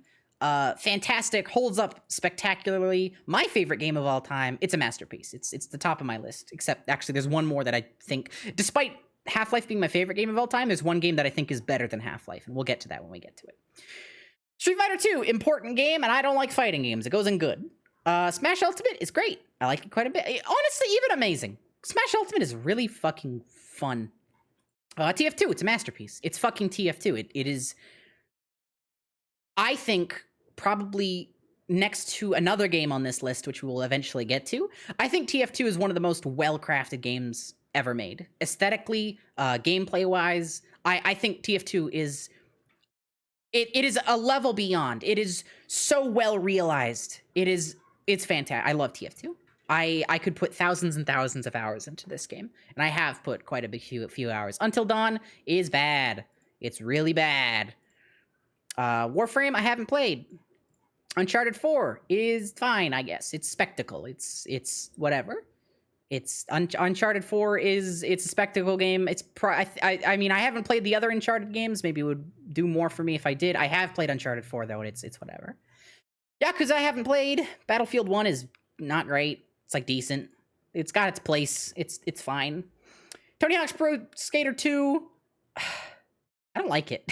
I get it. I get skateboarding game fun. I mentioned this on Joystream. I would like this a lot more. Sorry, it's not that I would. I like the Tony Hawk games that have like a story and like progression. This one is just minigames, and I don't like that very much. I don't think it's good. I'm putting it in the bad category. Red Dead 2 I haven't played, but I hate it. I hate it like on a fundamental level, but I can't say it's bad. Dota 2 is bad. Fire Emblem I haven't played. Halo Reach. This is a good game. That's a real good game. I like Halo Reach quite a bit. It gets a lot of slack. Bad. It gets a lot of bad words on it. Because people don't like that it's not Halo 3 anymore. Halo Reach took some departures from the original Halo 3 games. Like, the 3 Halo games, that is. But, I don't know, I like it a lot. I like Halo Reach quite a bit. I think the single player is really moving and a really good story. I think the multiplayer fucking rules. Big team battle is amazing. Such a good addition to the series. I think the arsenal in this game is really good. The vehicles are really fun. I have a blast with Halo Reach, and it is second only to Halo 3 in the Halo series for me. It's real good. I don't like 2D Sonic games. Sonic Mania is still good, but I don't like 2D Sonic games. I think that I would like them more if the camera was maybe pulled out more. You've heard the complaints in Sonic games. Like, I don't need to go down the list and say why I don't like them. You have probably met somebody who doesn't like them as well and has explained why. And if you like 2D Sonic games, you probably disagree with those reasons. I don't need to go through those same reasons. But I don't like Sonic Mania very much, but I still think it's good. Like, I don't like 2D Sonics. I think Sonic Mania is a good 2D Sonic game. But if Sonic 1 shows up on this, I'm sorry, it's getting the stink. Hat in Time is really good. I'm gonna put it in amazing. I'm not gonna quite give it the masterpiece tier, just because I think it's short and a little gimmicky at times. I think that they do a lot of like gimmick levels that don't really focus on the platforming, such as the train level that everybody likes. And I'm trying to think of more. I don't remember. There is more. I love the aesthetic of this game. I love Hat Kid so much. Hat Kid is one of my favorite characters, like in any video game. I love A Hat in Time. I really do, but it's not quite masterpiece for me. Bad. Never played. What the fuck is Jungle Party? Get out of here. Call of Duty Modern Warfare 3. It goes in the decent category. I played the shit out of this as a kid, though. This was very important for me. I loved Modern Warfare 3 as a classic. Now, Mass Effect 2 I have not played. Here's the thing. I've played Mass Effect 1. And Mass Effect as a series. I have watched a lot of videos, and while I have not played 2 or 3, or Andromeda, I guess, I have looked at them and I know what they're about and what they're doing, and I'm just not a fan of it. I don't like the conversation system. I'm not really into the characters that everybody else seems to like. There's sex scenes and that's uncomfortable. The combat is dookie. It's a worse Knights of the Old Republic, as Alexa said before. I don't care for it that much. Yeah, it's good if you're into what it's doing, which you're not. Exactly. Yeah. Final Fantasy VII is really, really fucking good. This is the original, which I haven't played in a long time, but I remember enjoying it quite a bit when I did play it. I played it on PC on my little notebook computer as like a fucking 14-year-old. That's the last time I played the original Final Fantasy VII. It's really good, and obviously it's an important game, and its story is good. The remake's better, though, I think. Watch Dogs is bad. Watch Dogs is really bad. Watch Dogs 2 is a lot of fun, but Watch Dogs is bad. Uncharted 3 I have not played. Metal Gear Rising I have not played. Bloodborne is... I can't tell because the fucking frame rate and frame pacing in Bloodborne gives me a migraine every time I play it. Every time I play it, I get a big old headache and it hurts. And I don't like how... It's great. It's going in great. Ku isn't here. You can be... Yeah, exactly. I know a lot of people adore this game. And it's a me issue. And you know what? I said there's no subjectivity before this. Bloodborne can go into Masterpiece if you want. Whatever. I don't have a big opinion on this. Phantom Pain is great as well. Really good, fun gameplay. Story sucks, whatever. I like it. I think the Phantom Pain is a better Breath of the Wild, which is a very, very complicated and weird statement. But if you get it, you get it. Phantom Pain's fun. It's fun to fuck around in that game. Like a Star Wars 2. It's good. It's fun. You play as Lego guys. It's a cute game. I like the comedy. And it's a very fun couch co-op game. That's all I got to say. Shadow of the Colossus is a fucking masterpiece. I don't need to explain why Shadow of the Colossus is one of the greatest games of all time. It's beautiful. It's so interesting. It's unique. It's amazing. It's Shadow of the fucking Colossus. I've been craving this game lately. I want to play it. XCOM 2 is a very good strategy game. I like it. It's better than the first one. It's like a direct upgrade, in my opinion. It's a lot of fun. Go play it, I guess. Assassin's Creed Brotherhood. I never played it. That's not true. I did play this. It's fine. I don't like Assassin's Creed games. I'm gonna say bad. I don't like it at all. I don't like Assassin's Creed games. Yeah, I don't like Assassin's Creed games. They're not good. Grand Theft Auto 4 is good. I mean, I like it. It's okay. It's not amazing, but like it's not it's better than decent. Like there's stuff you can do in it. I don't know. GTA has always been like a whatever series for me. I like San Andreas quite a bit. And that's about it. I don't know. The thing that draws me into GTA 4 is it out of all the Grand Theft Auto games, it has the most like grounded feeling world to me, if that makes sense, which is a weird thing to say. I don't know. It's okay. It's pretty good. Metal Gear Solid 3 is a masterpiece. It's so good. Black Flag is actually it's better than Brotherhood. Black Flag is pretty good. I like that. Because Black Flag focuses more on the combat and like the running around. It's a lot less trailing missions. You're a fucking pirate. It's way more interesting. Honestly, Black Flag could probably go up to good. Yeah, Black Flag's pretty fun. Smite can go in. Actually, I have played Smite. It's decent. It's better than most MOBAs because it's less MOBA-ish. It's more of like a third-person sort of fighty game. The way they make it is pretty good. Doom 2016. It's really good. That's a good game. Duke, I'm overheating. Could you get the fan, please? Thank you so much. Sweaty. That's what I got sweat coming from my pits. What was I saying? What did I do? Oh yeah, Doom. Doom 2016 is a lot of fun. I have like struggled with it, whether I like this one or Doom Eternal more, and I still haven't come to an answer on that. But I like what Doom 2016 does quite a bit. Hold on. Right there. Oh, no, you right there.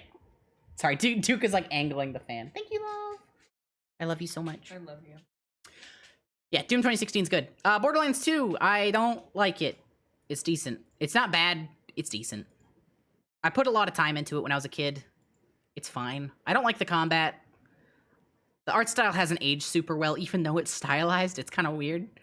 Yeah, it goes in decent. It's fine. Final Fantasy 15, I didn't like. I could not play this game. I tried, and I tried so hard, and I played it for a few hours, and I hate the combat. I don't like anything they're doing in it. I don't like Final Fantasy 15. I don't like Final Fantasy 15. Watch Dogs 2 is good, though. Watch Dogs 2 is great. I love Watch Dogs 2. This game is a blast. Watch Dogs 2, you can hack a car to make it shoot green goop out of it and go super fast. You can blow up the road just by typing onto your phone. It's so fun. Watch Dogs 2 is a blast. Also, really likable characters. Like a bunch of really likable characters and like some actual emotional moments. I love Watch Dogs 2. It's a very good game.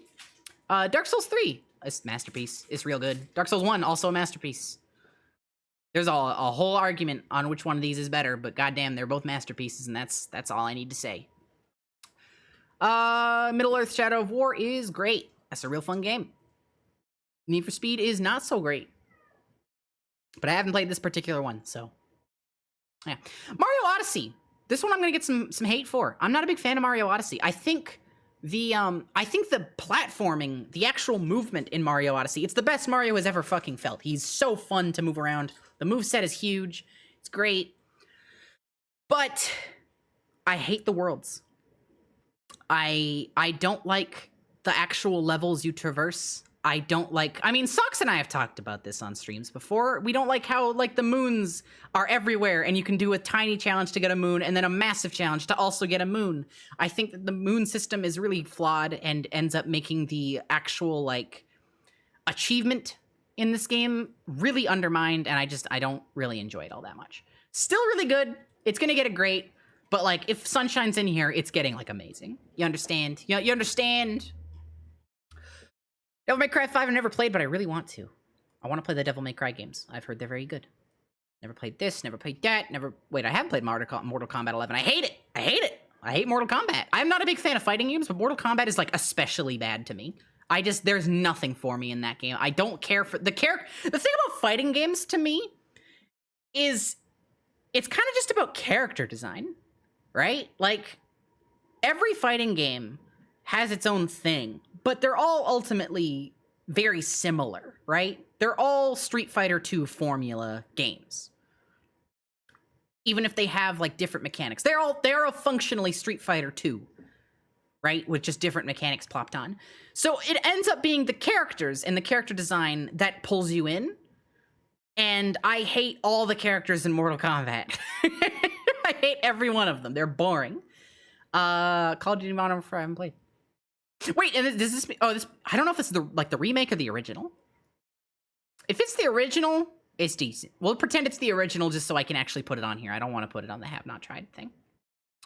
Original Doom, it's decent. It's important. It's the most important first-person shooter to ever exist in the universe.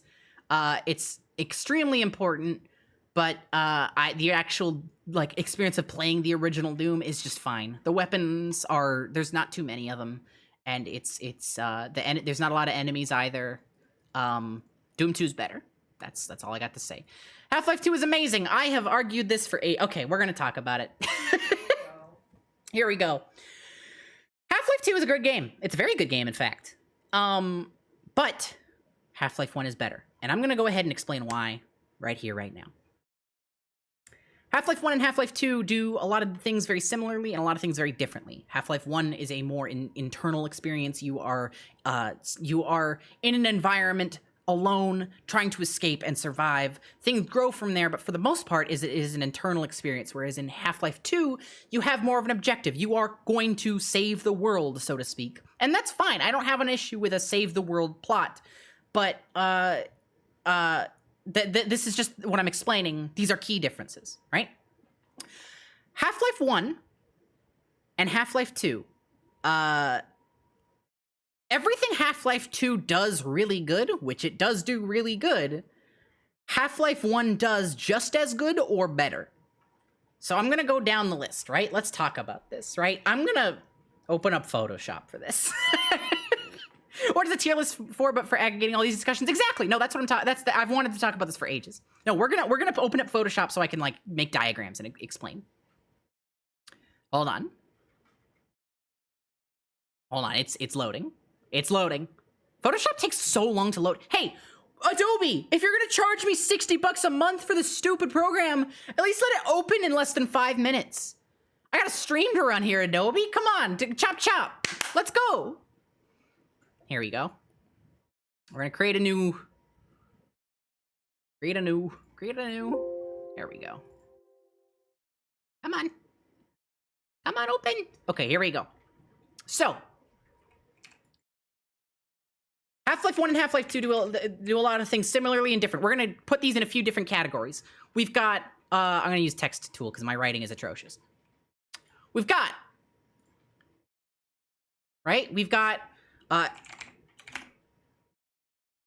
how would I explain this? Like a sense of oh my god. Don't reset my changes. Photoshop. I gotta get Photopia, dude. Okay, we've got a sense of progression. I don't mean video game progression, I mean like actual, like getting from point A to point B. Actually, let's sense of like, let's sense of like, of travel in a real space, okay? Half-Life 2, its whole thing is built on this sense of going from huge distances, right? But Half-Life 1 does this too. We'll get to that.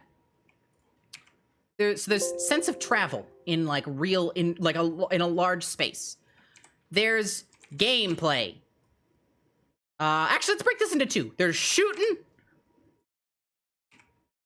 Come on. There's the shooting. And then there's the, what else would we call it? We would call it the puzzles, okay? We got shooting and puzzles. And then we've got enemies. And then we've got,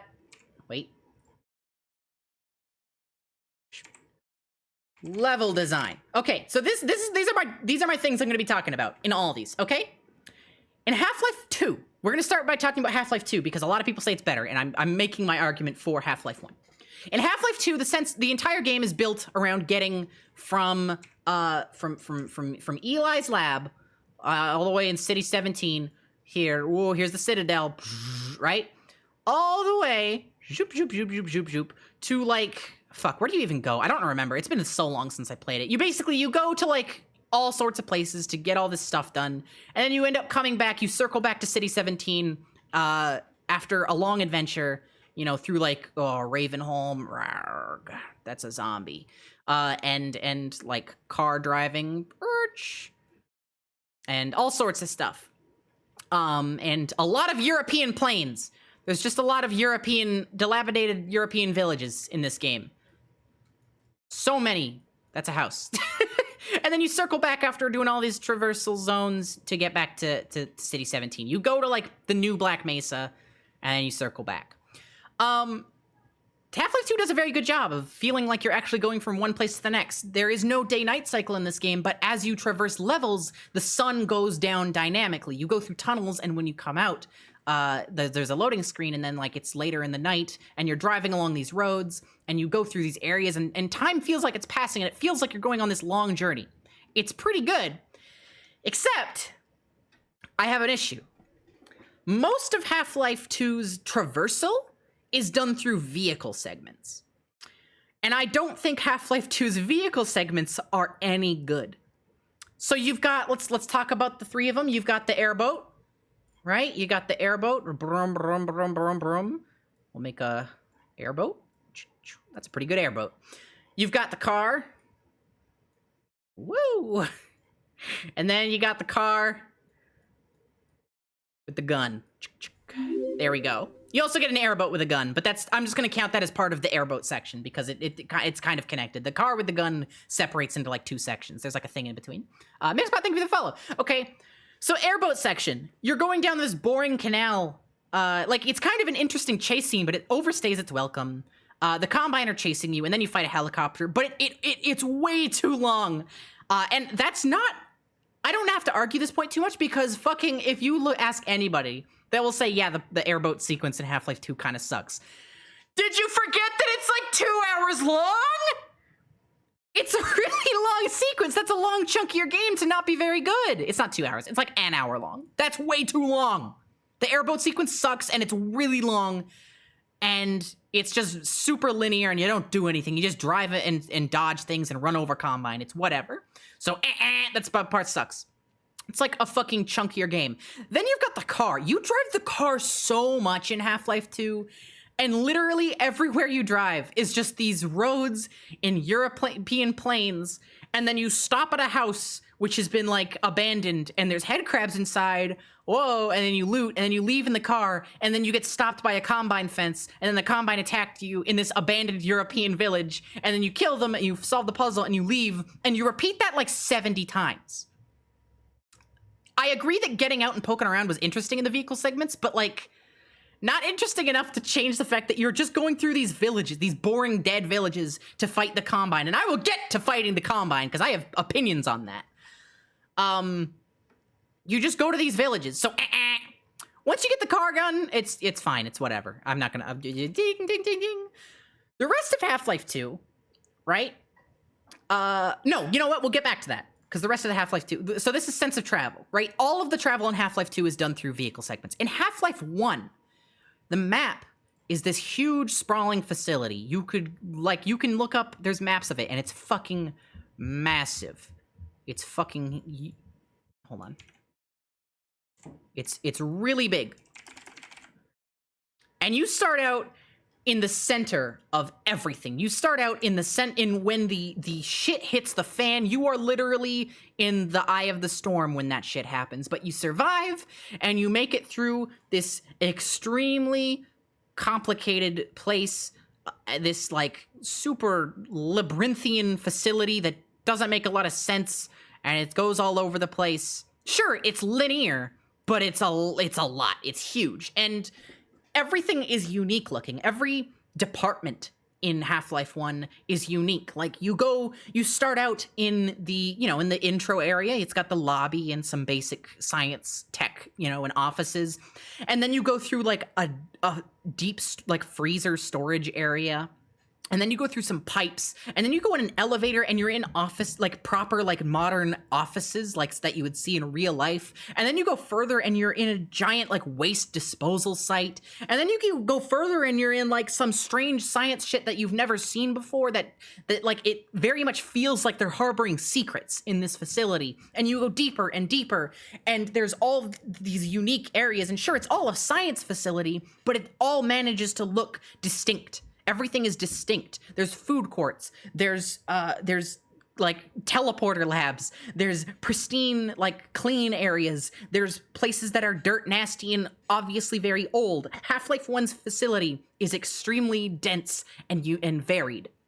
And you still get this sense of travel in Half-Life 1, but instead of doing this through long vehicle segments, you're doing this through actually traversing. You're actually going through vents and you're walking through hallways and you're traversing. You're going from point A to point B instead of just like driving there and going through a big map with not a lot in it. Everything in Half-Life 1 is packed. There's set pieces everywhere. There's scripted events to keep you interested, but there's also just like guys going on and all the while it's got you in this incredible atmosphere. Now, Half-Life 2 also has really good atmosphere, but that atmosphere sort of drops off when you're in the vehicle segments. You're just in these open European plains. Whereas in Half-Life, you're constantly like spooked out. Like, Half-Life 1 is a kind of a spooky game. It's silly scary. It's not going to actually jump you out of your seat, but fuck, for 1998 standards, and I should point out, I like to experience these games and think of them in the sense of when they came out and what they were technologically capable of. And holy shit, Half-Life 1 changed the bar. I want to remind you guys, you want to know what came out a year before Half-Life 1? Let's go look up 1997 FPS games. Oh, what's that? Oh, Google, come on. Come on, Google, show me. Show me the list. Sorry, normally Google brings a game list up here. Here we go. Okay, let's go ahead and see. Oh, GoldenEye 007. That sucked. Okay, but you know what? That's not fair. That's a N64 game. What about a PC shooter? Oh, you know, Hexen 2. What does that game look like? Oh, why, it looks like this. Thanks for asking. This is a YouTube video. I don't want to watch that. Wow, it looks like, that's not Hexen 2. It looks like this. You know what else came out in 1997? 1 year before Half-Life 2? Quake 2! This game looks like dog ass! This is RTX Quake, but like... This was a year before Half-Life. Like, Half-Life was a technological marvel. And for what they did, it was incredible. Okay, so... I think Half-Life 1 wins the fight there between sense of travel. Okay, shooting. This one just goes to Half-Life, okay? Like, straight up, Half-Life 1. Let's talk about the arsenal. You got your pistol, right? You got your SMG. You got your SMG. You got your shotgun, right? You got your, what else? That's like your main three. You got your crossbow. Clicks on RTX game. This looks like, okay, the Quake 2 RTX does look worse than a regular Quake 2. But anyways, you got your crossbow. You got your, what other fucking weapons are in Half-Life 1 and 2? You got your rocket launcher. Shoot, shoot, shoot, shoot. Whoop, with a little laser beam. Loving the art, thank you. You got, oh, I will get to Black Mesa Cal, don't worry. Maybe I won't today, actually. I've talked about that to death. Anyways. You've got your pistol, your SMG, your shotgun, your crossbow, your rocket launcher. God, why can't I remember? I was talking to Duke about this before. Let's just look up the Half-Life 2 arsenal. I can fill out the Half-Life 1 arsenal, but I can't remember the Half-Life 2 arsenal very well. Okay, right. We've got, okay, I remember now. So you got your crowbar. I think these are all the weapons that are shared between, oh yeah, the revolver. This is your revolver. Is that all the shared oh, grenades? Grenades. Pink. Okay, that's all the shared weapons, okay? So let's talk about these. Crowbar, whatever, it's the same in both games. It doesn't matter. Fucking bidding, they win. Pistol. In Half-Life 2, no, let's actually start with Half-Life 1. In Half-Life 1, the pistol is a very good utility weapon. It's the first gun you get, obviously, and so it's one of the weaker ones, except it has two firing modes. It has the primary fire, which is slower, and the secondary fire, which is faster. But the interesting thing about this is it changes the accuracy. The fast shot is pretty inaccurate, but the slow shooting of the pistol is actually perfectly accurate, almost. It's like you will not miss, basically. The range it becomes inaccurate is not like something any map can accommodate for. It is effectively perfectly accurate. the pistol, which keeps it useful for the entire game because the only other weapons you can use at long range are very limited, like the revolver, the rocket launcher, the crossbow. These are the only other weapons you've got that are long range. Half-Life 2's pistol, on the other hand, basically only has the secondary fire of Half-Life 1's pistol. It's only fast shooting. It's pretty inaccurate, but the thing that makes it even worse, Half-Life 1 pistol does 17 damage. Half-Life 2's pistol does 8, if I remember correctly. Let me do a Google. Hold on. Half-Life 2 pistol wiki. Am I remembering my numbers correctly? Fucking 8. It's 5! It's 5 damage. It's even worse. Oh my, it's 8 in deathmatch. Excuse me. It's 5 damage in Half-Life 2. Literally so bad. It is so weak. So the pistol in Half-Life 2 ends up being you just click as fast as you can and aim at the head and hope they go down pretty quick. And that's with the different health scaling. Yeah, so Half-Life 1, 17 damage is way more. And if you're like, oh, well, they're different games, maybe the damage isn't the same. No, the damage is pretty similar across the board. So Half-Life 1, pistol wins. Boop. Half-Life 1 pistol wins easily. It is way better. Also, hot take, sound design is better. That's preference, but every sound effect in Half-Life 2, like for guns, is just a stock sound effect. And I don't think they're terrible, except for a couple. We'll get to them. The pistol, I think, sounds fine in Half-Life 2. It's not great, it's not bad. Half-Life 1 pistols, it's crunchy. Okay, SMG. This one is pretty similar across the two of them. I like the Half-Life 1 SMG more, but only because of the sound design. Effectively, they're pretty much the same weapon. The SMG in Half-Life 2 is 45 rounds versus the 50 in Half-Life 1.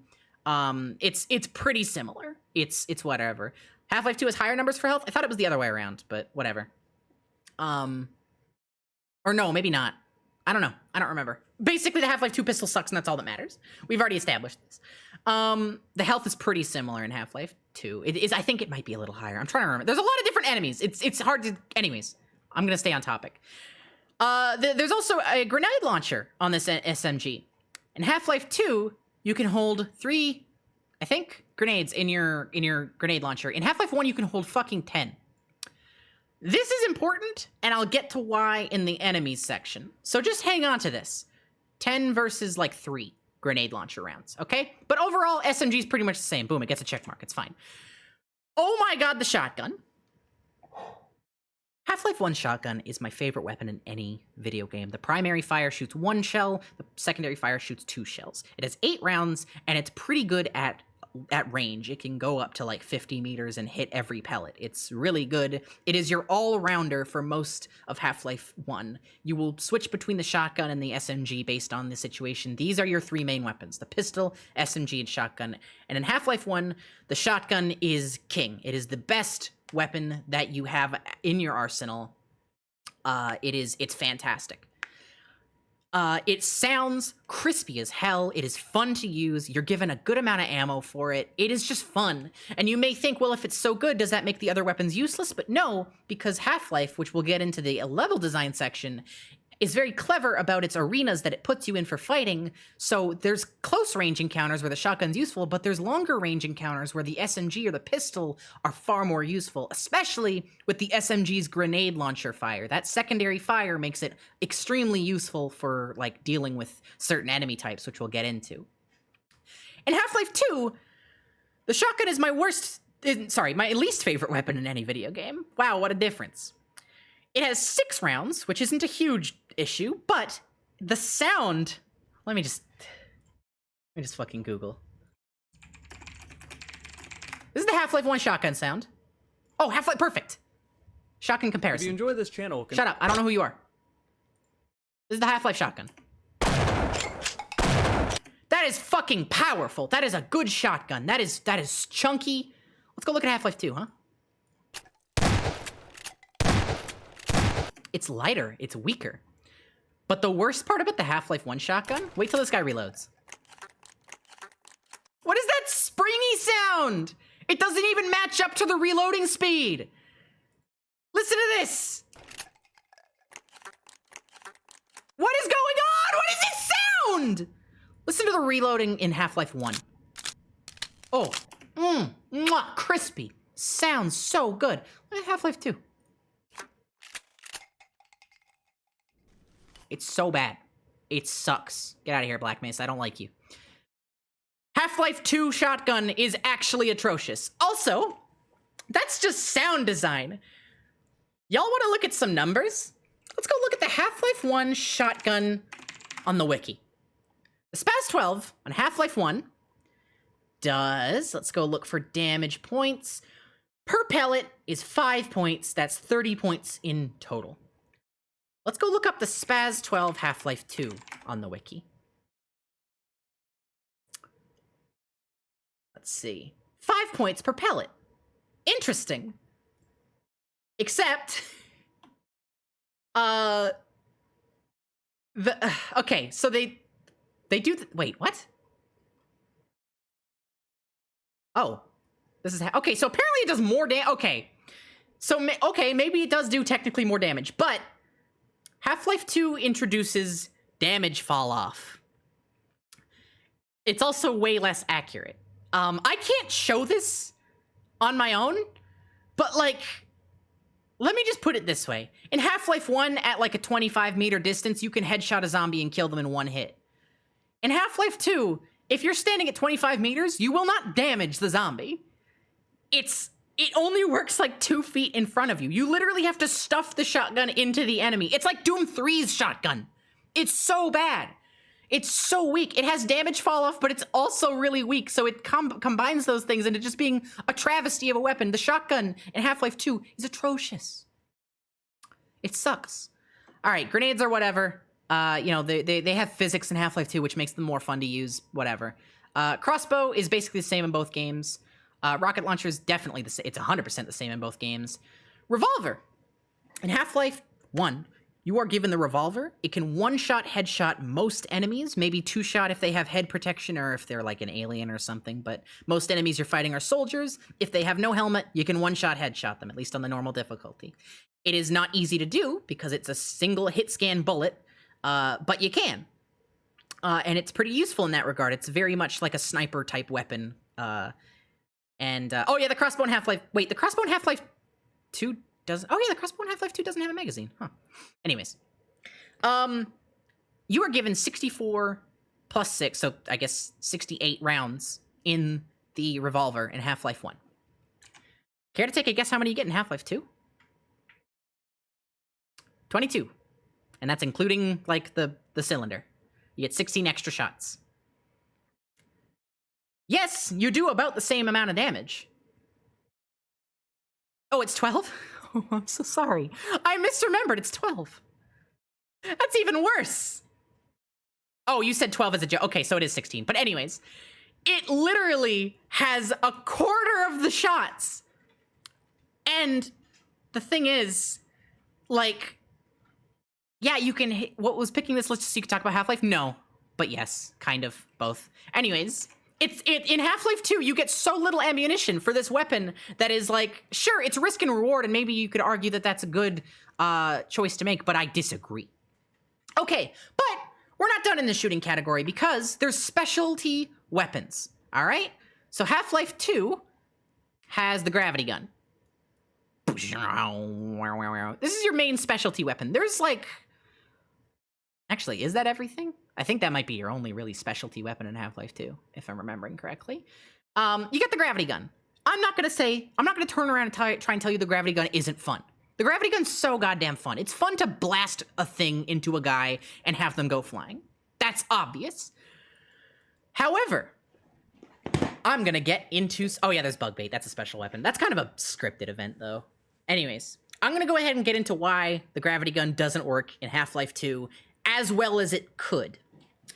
So Half-Life 2 has a dynamic difficulty system. Basically, if you're low on health or ammo crates in the world will dynamically change their contents to help you out with whatever you need. So let's say you are at 20 HP, but you're good on ammo, you break a box, you're probably gonna get health inside of it. If you are empty on SMG ammo, but fine on everything else, you'll break a box, you'll probably get SMG ammo out of it. It's a dynamic changing thing, right? And so in Half-Life 2, they added this gravity gun, and they expected you to use the gravity gun to save ammo. That's its main trick, right? You use the gravity gun to save ammo, so you have stuff on the back end. That's why most guns in Half-Life 2 have less total ammunition. But there's a problem there. If every box gives you the ammo type you need, you're never actually low on ammunition, except for the revolver, which I think the revolver doesn't get ammo in boxes. Same with the rocket launcher. Some of the special weapons don't, but like the main weapons all do. Like the rocket launcher, revolver, and crossbow, I think you have to find in like scripted area, in like specific areas. But other than that, like your main arsenal, you just always have ammo for it. So the gravity gun mechanically loses its importance. That's not to say that the gravity gun isn't important. It's still very good. It's fun to use. It's an effective weapon. But you've still got guns, and it doesn't really harbor the effect that I think Valve was going for. Now, Half-Life 1 does not give you a specialty physics weapon to save ammo with. Half-Life 1 is just guns.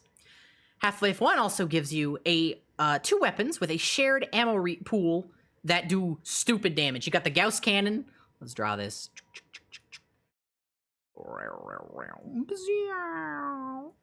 And the fucking gluon gun, which is it's a Ghostbuster gun. It's a fucking Ghostbuster gun. You can't go wrong with that. These things both use uranium as ammo, and they are so fucking strong and powerful. You can take out most enemies in a heartbeat, but the ammo is very limited. In all of Half-Life 1, there is no dynamic ammo drops. All the ammo is either taken from enemy corpses or specifically placed by the devs into the maps themselves. And so what that lets them do is they can balance the difficulty of the game perfectly. They can say, okay, these enemies will probably take this much ammo for a talented player to kill, this much for a worse player to kill. We can put this much ammo in there. If the player used a lot of ammo, they're going to be a little, they're not going to be doing so good. But we can hide some extra ammo in the secret, so if that player didn't have enough ammo, they can go into the box and they can break the boxes and they can use the crowbar to get the ammo. And blah, blah, blah, blah, blah. It adds up. There's secrets for ammo. It actually matters what kind of weapon you're using in Half-Life 1. Now, I will admit, I don't know if this is just because I'm good at the game and I know all the secrets and I've played it a million times. I'd never run out of ammo for like anything in Half-Life 1. I don't know if that's for everybody, but like it's I don't know, it's whatever. But I think the idea of having ammo specifically placed is a stronger game design choice. I can't say if you do run out of ammo in a normal playthrough if you're like a first-time player, because I'm not a first-time player of Half-Life 1. I played this when I was like 12. So yeah, that's the shooting. Half-Life 1, I think, wins 100% of the time. Better weapons, and we'll get to the enemies, which combine. In fact, let's do enemies first, because enemies connects into this. In both games, your main enemy is the grunt. You've got the Combine grunts in Half-Life 2, and you got the regular grunts, the military boys in Half-Life 1. Let's draw them. And they are armed with gun. Now you got the Combine guys in Half-Life 2. Wop wop. Okay, so let's talk about these guys. These are the most important enemies in Half-Life 1 and 2. The Source Engine and Gold Source Engine actually have very similar systems for their AI. Yeah, I talked about the throwables in both games. They're whatever. They're pretty similar. So yeah, they're stance stuff. The Gold Source and Source Engine AIs are very similar. Basically, AI is given nodes, and they are allowed to go to those nodes. They can run between areas. So basically, the devs will set up an arena. They will set up the level. And then they will have nodes set up for the NPCs to run to. So, let's say there's a house here, there's a node behind it, they can run to there and then run behind this car for cover, blah, blah, blah, blah, blah, right? And that's how AI works. There's a key difference, though. In Half-Life 2, enemies are able to make actions while moving between nodes, whereas in Half-Life 1, you can only make actions the soldiers can only make actions while they're at a node. Now, that seems like a direct upgrade, right? Like, they can do stuff while moving, but there's a downside to this. Moving between nodes is, first off, slower in all regards in Half-Life 2. The Combine soldiers are much slower than the soldiers were in Half-Life 1, like half the speed. Second, if they start doing something while they're moving in between nodes, they're going to do it even slower. What ends up happening is most combat scenarios just end up with the Combine sidestepping, literally facing you and sidestepping from one node to the next while shooting at you. Because the most common choice they're going to make when moving from node 1 to 2 is shooting at you. Maybe they'll throw a grenade, maybe they'll not shoot at you, but for the most part, they're going to face you and they're going to shoot at you. In the situation where they don't have a node to run to, they will back up and walk to the node, or if they're a shotgun trooper, they will walk towards you and shoot you. This is the AI of Half-Life 2. It is very similar to the Half-Life 1 AI, but because of this one technical upgrade, it slows the whole thing down. You end up just seeing enemies shooting at you. What happens in Half-Life 1, though? That you know, I'm arguing for Half-Life 2's being weak here, but what makes Half-Life 1 so good? Well, like I said, the soldiers are like twice as fast. The fact that they can only make actions at the nodes is actually a benefit when they're moving so fast, because it actively feels like they are sprinting from cover to cover. They are literally going behind cover, peeking out to shoot at you, tossing a grenade, and then sprinting to another location while the grenade is out, so they to use that as cover. Like, they are actually protecting themselves. It is insane how well done it is. They are so good at, like, it's really weird how well the AI works. Like, that soldiers talk to each other. Yeah, they technically do that in Half-Life 2 as well, but the muffling is a little too hard to understand. Plus, they use a lot of code words that are made up. But, like, the Half-Life 1 soldiers are so quick, and because they are only doing things behind cover, it makes the fights a lot more dynamic, because you're not just shooting a guy who's out in the open, you're shooting a guy who's behind cover. And that guy could shoot you, or they could throw a grenade. They have a better set of actions they can choose because they aren't doing the movement action, because like there's less things you can do when you're moving from point A to point B, right? Like there's less things that the Combine are able to do when they're moving between nodes. If they're at a node, sure, they can do anything, but if they're moving, they can only do the couple things. They can shoot you. That's about it, I'm pretty sure. So yeah, that's why the soldiers are better in Half-Life 1. They're just faster and more dynamic and more interesting, and also like they like have different walk cycles if they're damaged. Did you know that? Did you know that in Half-Life 1, if you injure an enemy enough, they will start limping? They don't do that in Half-Life 2. They do in Half-Life 1. It's excellent. It's awesome. What else? Okay. There's aliens. In Half-Life 2, I'm not going to draw all these because there's a lot of aliens in these games. In Half-Life 2, you got head crab zombies, fast zombies, poison zombies, antlions,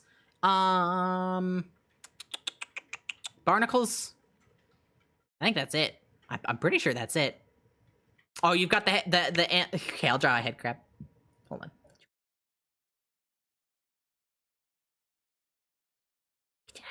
There, head crab. And the antlion guard. That's everything. In Half-Life 1, you've got head crab zombies. You've got barnacles as well, but you've also got hound eyes and bull squids and vortigaunts. Vortigaunts are in Half-Life 2, by the way, but they're not an enemy. You've got controllers. You've got the grunt alien grunts, which also have pretty interesting AI.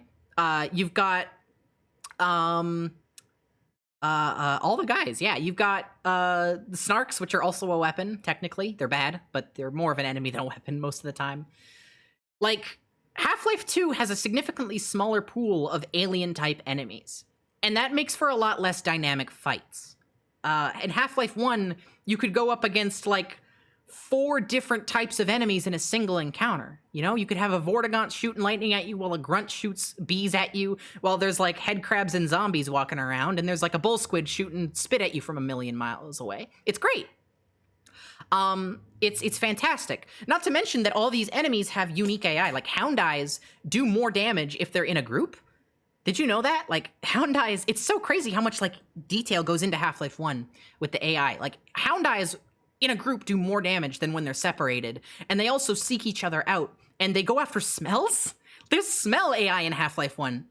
Like, there's smells. If you kill a corpse and gib it and then hide and there's a bull squid nearby, the bull squid will come over and like sniff your gibs and start eating it. And then you can sneak up behind it to shoot it. And then it gets scared. It like jumps and turns around and gets scared that you shot it because it didn't expect it. That's fucking wild. Like, there's so many details to it. And fuck, if we want to count cockroaches, they're not really an enemy, but they're in Half-Life 1, and their AI is so detailed for just something that really doesn't get shown much. Cockroaches will avoid light, and they will look for dark corners, and they will, like, look for meat as well. They also use the smell tech. Like, there's so much detail to Half-Life 1's creatures list. It's wild. So yeah, Half-Life 1 has more enemies, more details at the enemies, and the fights you have are better because of the AI differences. So Half-Life 1 wins again. Puzzles. Half-Life 1 has a lot of box pushing puzzles and a lot of switch turns. And that's about it, right? There's a lot of interesting stuff in Half-Life 1. It's not really a super puzzly game though. A lot of it is mostly traversal and going from point A to point B. I mean, you have some puzzles like you're supposed to kill the gargantuan by turning on the lightning and then spinning around a track by going downstairs and like powering up the thing. But the puzzles in Half-Life 1 feel less like puzzles and more like just obstacles. And I think that's nice. That's a natural change, you know? It's technically, yeah, it's a puzzle to turn on the coolant for the fucking Lambda Labs, but also like, I don't know, it's just natural. Half-Life 2 has this. A pile of bricks in the corner. Half-Life 2 obviously has a fucking phenomenal, like a phenomenal physics engine. Half-Life 2 invented the physics engine. That's not true. They didn't do the very first one, but they did a very good one. And their engine for, like, the Source engine was nuts when it first came out. Like, I'm not going to argue against that. But Half-Life 2 really wanted to show off those physics. And so, like, 80% of the puzzles in Half-Life 2 is just physics puzzles. And it's mostly seesaws. They could have done a lot better. It doesn't feel natural. It feels video gamey. It stops the momentum in its tracks. It doesn't feel like you needed to do this to progress. There's a sequence during a chase when the Combine are chasing you with helicopters and sending squads, and you have to pause for a full 2 minutes to stack like 6 bricks on a wooden panel to walk up a thing, and then the chase continues. It completely destroys the momentum. It sucks. And lastly, I'm going to talk about level design. I'm going to do this quickly. In short, Half-Life 2 has very big open areas and a lot of like dilapidated European towns. I said this already. And then you go behind cover of the houses and that's about it.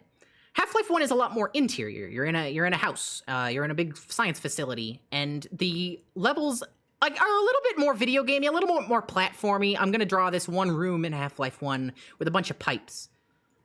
And then there's like a lower pipe and then a higher pipe, and then there's a bull squid down here, and then under here there's like an acid pit, and then there's a bull squid down there. But like, it's interestingly built, because you pop out of the pipe from here, there's a hole in the pipe, you pop out, and there's a bull squid behind you, oh, shoot it, and you go up this pipe, and then all of a sudden, whoa, spit just hit next to me, spin around, there's a bull squid over there, bang! Half-Life 2 just kind of drops the enemies on you in a big drop ship. They go bloop, and the guys fall out, and they go wee! Wow, we're falling down, and they all just drop to the ground. And then you shoot them as they exit the ship. Like 80% of the fights in Half-Life 2, they just drop people into the map. It's not great. Talk about the variety of the labs to the upstairs. What are you talking about? You know how talk to me about how like the level variety of going from like labs I already talked about that. Yeah, I talked about that already. Okay, Yeah, we're good. Yeah. So yeah, it's just better. It's just better. Like, the level design is just very open in Half-Life 2. Anyways, these are the reasons. All this. That's why I think Half-Life 1 is a better game than Half-Life 2. How long have we talked about this? Like an hour, probably? And I stand by every goddamn word. So if anybody asks, oh, Sophie, why do you think Half-Life 1's better than Half-Life 2? You're so wrong. Go watch this video. Link them to this, and they can see my whole explanation. Because I'm right, goddammit. And if somebody has some rebuttals, please tell them to me. Thank you. Amazing impromptu comparison. Thank you. I am very passionate about these games. I should also mention, like, this isn't a nostalgia thing. I played Half-Life 2 first as a kid. I played it on my friend's Xbox 360 on the orange box, and I loved it. I thought it was incredible. And then I went home after beating it, and I was like, wow, that was an incredible experience. It's Half-Life 2, though. What came first? And I got my shitty little computer that could barely run fucking Final Fantasy VII on PC, and I said, wow, Half-Life, oh, I'm gonna pirate this, because I did that because I was 14, I didn't have any money. I played it, and I blew my mind. It was amazing. And it's not even talking about the expansions. I'm not even talking about Episode 1 and 2, or the Half-Life 1 expansions. That's an entire different conversation. We're done here. We're done. We finished. Half-Life 1 is better than Half-Life 2. League of Legends is a bad game. Let's get back to the list. Overwatch is a bad game. Crash Insane Trilogy is a bad game. I don't like Crash Bandicoot. I don't like any of the Crash Bandicoot games. I don't like the platforming in them. I don't like the game design. I think it's kind of boring. I'm not a big fan of Crash Bandicoot. God of War games are very fun. They're good hack and slash games. They're a good time. I'm sorry, I'm speeding through these. I just talked about so much Half-Life. Oh my god, I'm ready to get back into... I'm gonna be doing this exact same sort of comparison shit when we get to Kingdom Hearts. Oh man. I'm gonna take a sip. You love the classic Crash games? I can't stand them. Dragon Ball FighterZ is pretty good. I'm not a fighter game fan, but it's very interesting. It's a very pretty game. Far Cry 3 is probably good. I played it. It doesn't do a ton for me, but it's pretty good. FIFA's bad.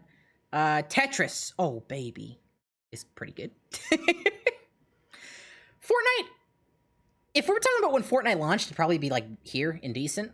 Fortnite has added a bunch to it, and it's pretty great. I like Fortnite quite a bit. I think they have added quite a lot to it, and it's a lot of fun. My voice is going out. Sweetheart, need some water. Thank you. Oh god, I'm talking so much. I'm gonna take like a break in my throat. Warcraft sucks. I don't like MMOs at all. I think MMOs are just bad, but World of Warcraft is like particularly egregious in a lot of cases. Pokemon Emerald is pretty good. Great. It's great.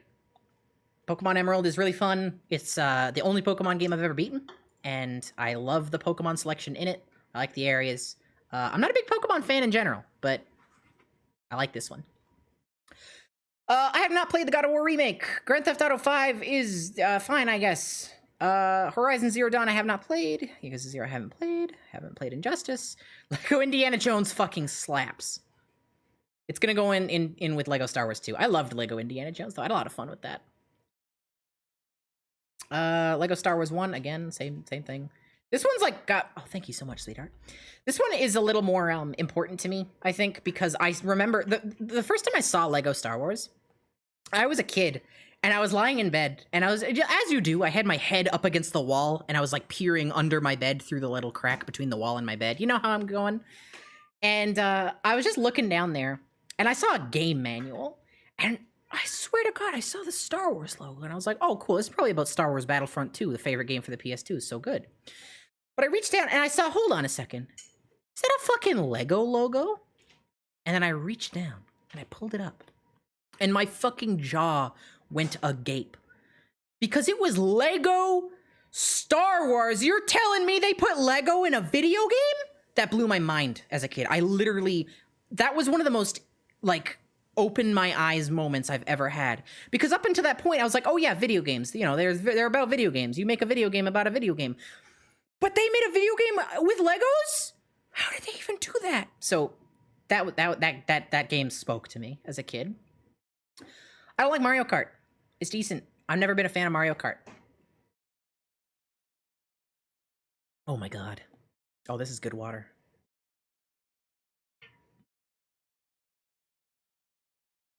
Funny that it released before episode 3, so it had no spoilers for that? That's not true, is it?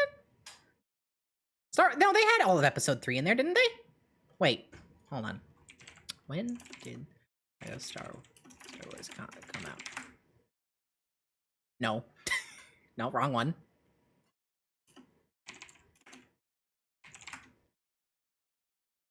Do that in 6. When did Star Wars episode 3 come out? Isn't 5? No, it didn't. You fucking wrong. You fucking wrong. Anyways. Also, yeah, making your own little Star Wars character was so amazing. Anyways, let's keep going. Super Mario Galaxy is good. I don't think it's that great. Well, it is great, but it's not as good as a lot of people say. So Super Mario Galaxy it's a game that I think is at odds with itself because gameplay-wise, it plays more like a Super Mario 3D Land type of thing. But it tries to act like it's a Super Mario 64 type thing, you know, with the star select screens, and it sort of has open-ish worlds, but really, it's not.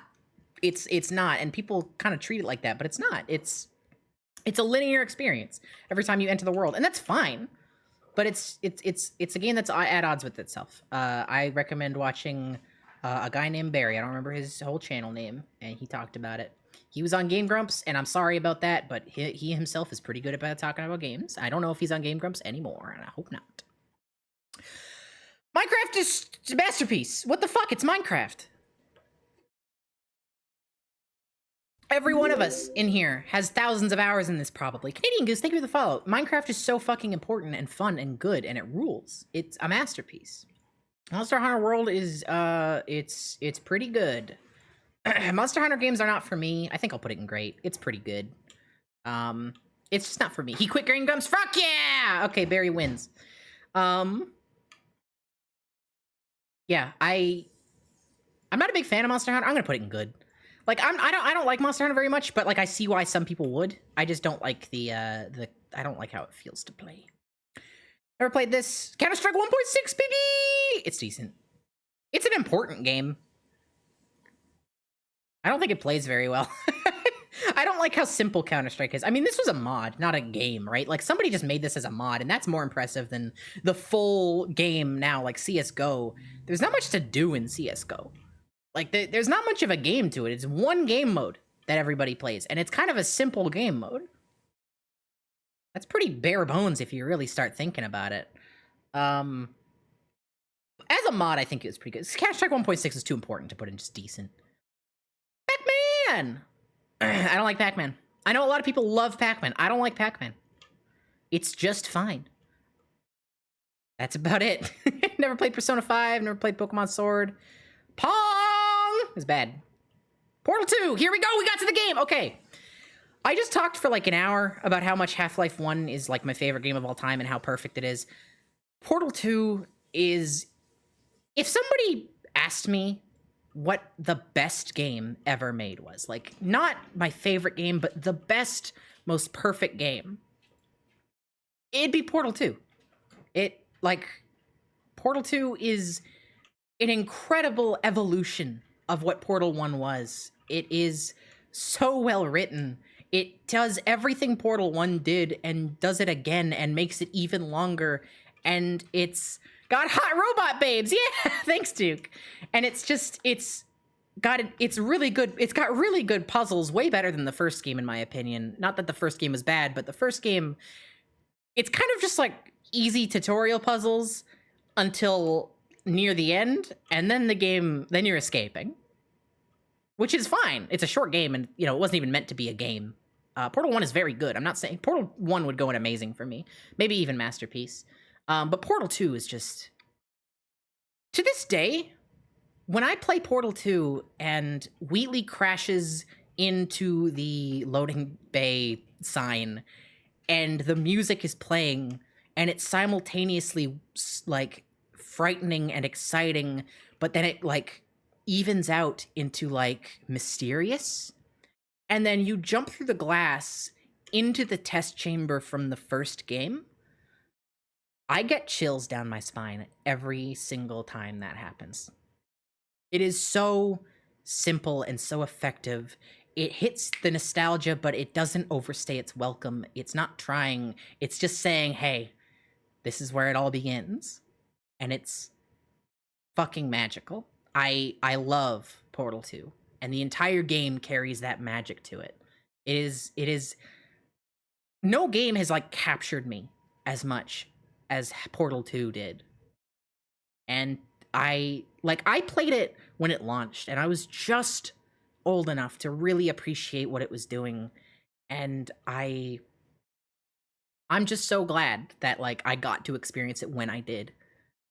If I was any older or any younger, I don't think it would have been as magical. Not to say it isn't a masterpiece in any regard, but I experienced this game at the perfect time, and I love it.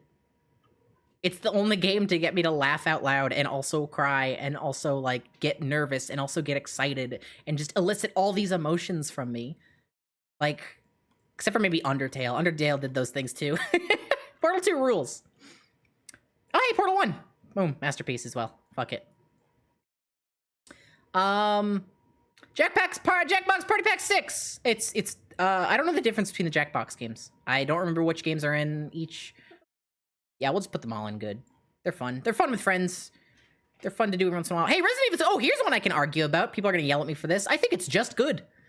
Resident Evil 2 Remake. I don't like it. I don't like the puzzles. I think the puzzles are weak. I hate the combat. The game's pretty, and that's about all it does for me. I don't think Resident Evil 2 is all that good. And I know a lot of people are going to disagree with me. Resident Evil 4, on the other hand, is a fucking masterpiece. God damn, I love Resident Evil 4. Let's throw that up there. That's a good old game. Never played Sekiro. Super Metroid's good. Super Metroid's good. It's the only Metroidvania I've actually played most of. That's good. That's a good game. Super Mario Bros. 2 is good. It is fun to play. Galaxy 2. Where did I put Galaxy? In great? Galaxy 2 is like extra great. It's like just above, but like it's above, but just barely. It's really good. Ooh, Terraria, masterpiece. I played Terraria again near its launch date, and I have watched it literally grow since it came out. Y'all want to know when Terraria came out? When did Terraria come out? Oh, what's that? 2011? Bet you didn't see that shit coming. Yeah, that shit's been out for 10 years. And I played it back in 2011. And I played multiplayer on a, I played it on a fucking, I played it on a Hamachi. Do you guys remember Log Me in Hamachi? The extremely unsafe program to play, like, over online. Yeah, I played it because I didn't have it on Steam. I had an illegal copy of Terraria, so I played with Hamachi to play with other illegal gamers. I need this. Stop. Duke is taking the water back. And yeah, people complained it was a Minecraft ripoff when it came out, because it kind of was at the time, but it has just evolved into something. I think Terraria has my favorite sense of progression in any game. It is it's fun as hell. It's like you feel like you're getting so much more powerful, and then that just continues for way longer than any other game I've ever seen. The power growth in that game is amazing. Skyrim is decent. Okay, we're assuming we're talking base game here. Decent. If you mod it, sure. Oh yeah, it can be whatever. It can literally, if you mod it, it can be in any of these fucking sections, because that's just how the mods work. But we're assuming base game, and it's decent. Its modability puts it like in a weird spot. It's the Taco Bell of games here. Ghostly Sleuth, thank you for the follow. It's the Taco Bell of these things, but if we're just talking game, it's decent. The Last of Us, I think this game is quite good. I liked it a lot. Last of Us 2 sucks. Last of Us 1 is good. I like it quite a bit. I think it's quite good. Great even. The relationship between Joel and Ellie is really dynamic. Not dynamic, excuse me. It's really natural, and it grows in a very realistic way. And fuck, it's the only game with a dad who lost his kid that I care about. Okay. Oh, my wife and kids are dead, but I care about it. Oh, thank you, Duke. You gave me a lozenge. Breath of the Wild is great, not amazing, not a masterpiece. People are gonna yell at me for this one. Breath of the Wild, I have explained my problems with this game a million times on stream. I think it's very good. I don't want to play it again. I don't like the dungeons. I mean, everybody's talked about it, right? The dungeons. Wind Waker's a masterpiece. Wind Waker's so good. No, yeah, Wind Waker's a masterpiece. Ocarina of Time is amazing. Yeah, I think other Zelda games do what Ocarina of Time did better. Uncharted 2 I've not played. Walking Dead I haven't played. Witcher 3. Oh, Witcher 3, here we go. Witcher 3 is good, I guess. It's fine. Geralt feels like... Controlling Geralt is like my least favorite thing in any video game in the world. He feels like a bundle of rocks. He doesn't respond very well. And like, the combat's pretty unforgiving, which normally I appreciate, but I think in The Witcher 3, I just kind of got frustrated with it. I think unforgiving combat plus like the leveling system, which I'm not a big fan of. I don't know. The Witcher 3 was fine. I could never play too far. I have played The Witcher 3's like first 5 hours like 3 separate times. And every time I'm like, this is whatever. Never played the Yakuza games. Apex Legends is good. I don't know, it's fun. I play it every once in a while. It's how you met me. It's how I met Duke, actually. Okay, Apex Legends is important to me because I did not meet Duke on Apex Legends, but I met a friend of Duke's on Apex Legends, and they said, "Let's go lesbians," and I responded with, "Let's go lesbians," and apparently I was the only person to actually respond with that the whole night, so they invited me to their Discord, and I said no, and then they invited me to play video games with them, and I said yes. And then they invited me to their Discord again, and I said no. And then they invited me to their Discord again, and I said no. And eventually, they wore me down, and I said yes. And I joined. And then, like, a few months later, I started talking in there. And lo and behold, I met Duke. And it was very important to me, so... Hell yeah. Celeste is a masterpiece. Celeste is really fucking good. I like it. It's a really good platformer. What's up, Duke? Can we talk about how they really stole, like, Lil Nas's... Oh, yeah, Apex Legends stole Lil Nas X. Hold on. Apex Legends new guy.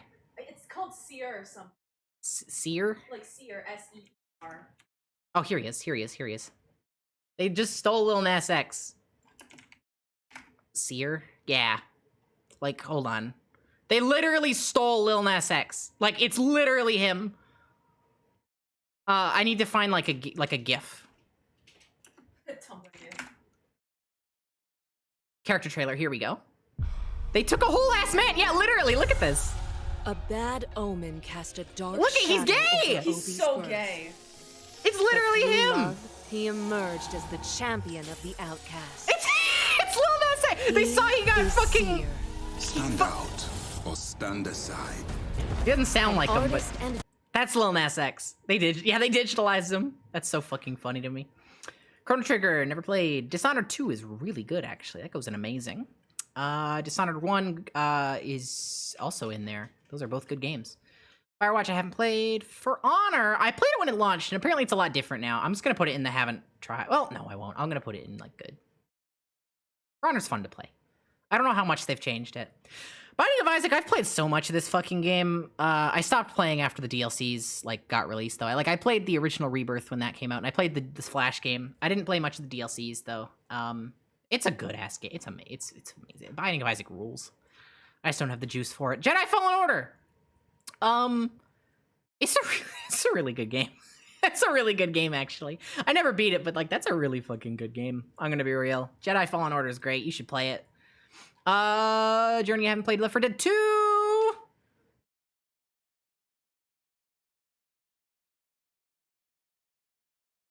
It's probably great. It's a good game.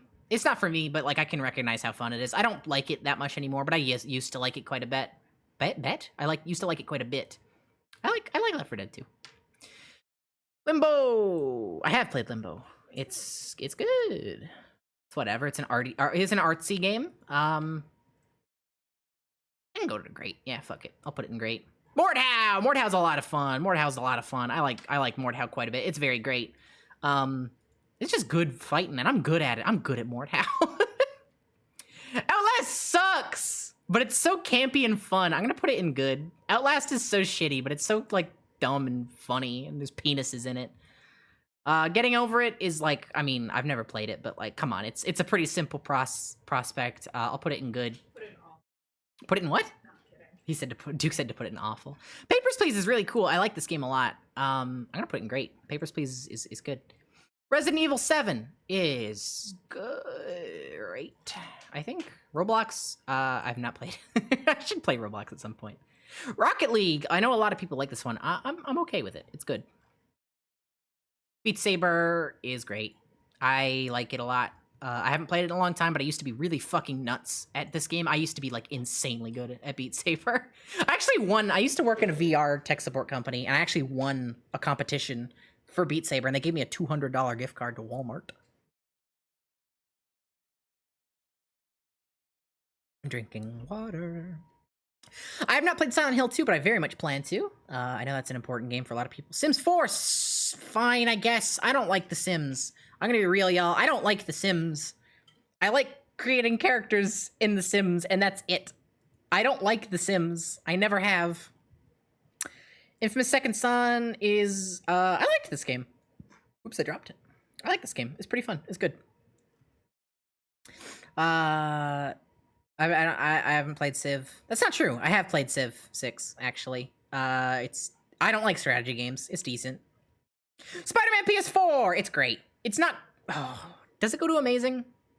Yes, it does. The story in Spider-Man 4, or sorry, PS4 is really good. The gameplay is pretty good. Yeah, it's amazing. Spider-Man PS4 is great. Spore! Masterpiece! I love Spore. Spore is so fun. Fuck it. Fuck you if you don't think Spore's a masterpiece. No, actually, it's very much not a masterpiece. I'll put it in amazing. Masterpiece is kind of a tier above. I can't put Spore in there comfortably. But I will put it in amazing. Spore is really fun. Spore is a goddamn blast. But it's not a masterpiece. Wii Sports! Not a masterpiece. Duke said it's a masterpiece. It's not a... It's Wii Sports. Resort. This is just regular Wii Sports. Okay, Resort's not a masterpiece either, but I had a lot of fun with it. It's good. It's not that good. It came with the Wii. It came with your fucking Xbox. Bully Scholarship Edition. It's GTA if your parents didn't let you play GTA. It's good, I guess. I don't know. I'm not super into it. I don't like the characters very much. Deus Ex is a masterpiece. This game's nuts. I've never beaten it. It's hard for me to play. I get lost in Hong Kong, but goddamn, Deus Ex is a very, very good game. I love it, and I streamed it, and we carried Lebedev through so many levels. That was so fucking funny. Oh my god, this water is really good. I'm dehydrated. Deus Ex Human Revolution is not a masterpiece, but it's still pretty good. I think I would put it in great. I love the aesthetic of that game. I love their designs for, like, augmentations and shit, and their fucking, like, triangle, hexagon sort of motifs they've got. Very pretty. Extremely pretty game. I like Human Revolution a lot. Factorio I have not played. Fallout 4. Listen, Fallout 4 has got its problems, but I like it. I've got like fucking a few hundred hours in this game. It's fun as hell to just build a base and go out looting, especially if you mod it. Fallout 4 is, but obviously I'm saying base game stuff here. It's still great. Fallout 4 is a lot of fun. What is this? Fallout 3? It's decent. Good. I guess it's better than decent. Did I put Skyrim in just decent? It is what it deserves. Yeah, this is decent. Yeah, I don't like Fallout 3 very much.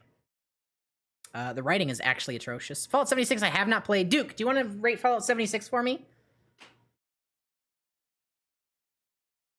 I got scammed. I pre-ordered it. Put it in bad. Put it in bad. Okay, it's right going now. in bad. I was a beta tester. I went into the fucking beta, and I couldn't play the fucking game. I'm so sorry. Nothing worked. Nothing loaded. Everything was T-posed. I clipped through the fucking ground. It was trash. I don't care if it's updated. It sucks. Mm-hmm.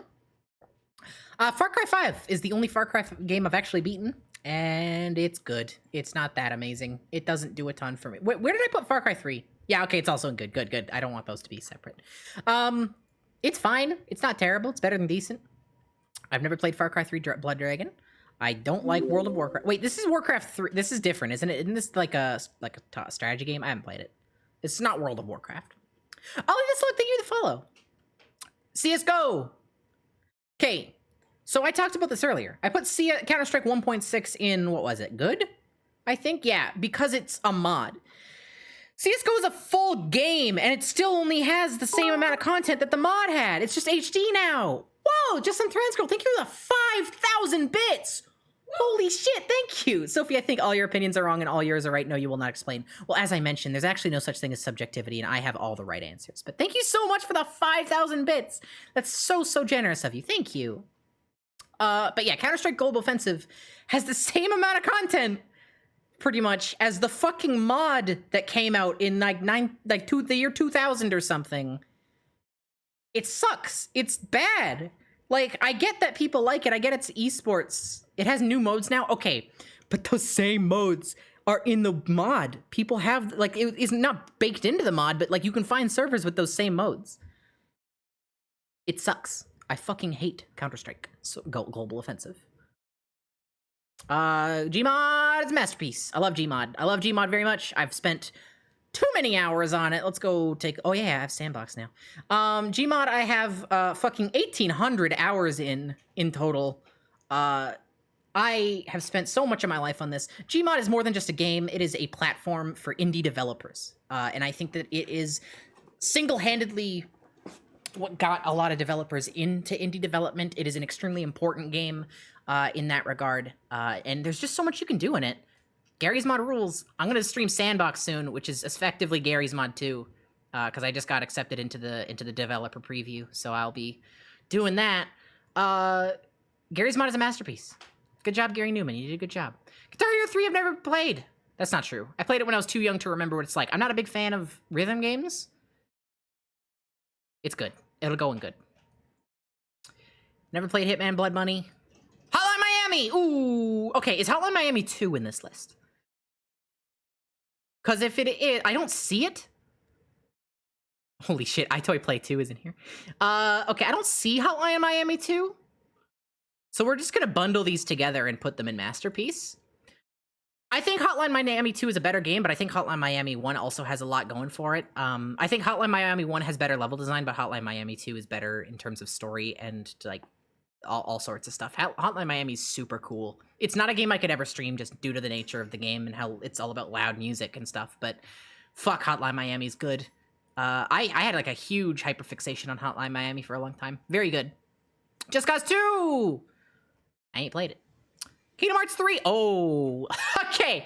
Kingdom Hearts 3 doesn't get rated because we have a whole nother thing to get into before we do that. So no rating for you. Life is Strange goes into the bad category. I don't like Life is Strange.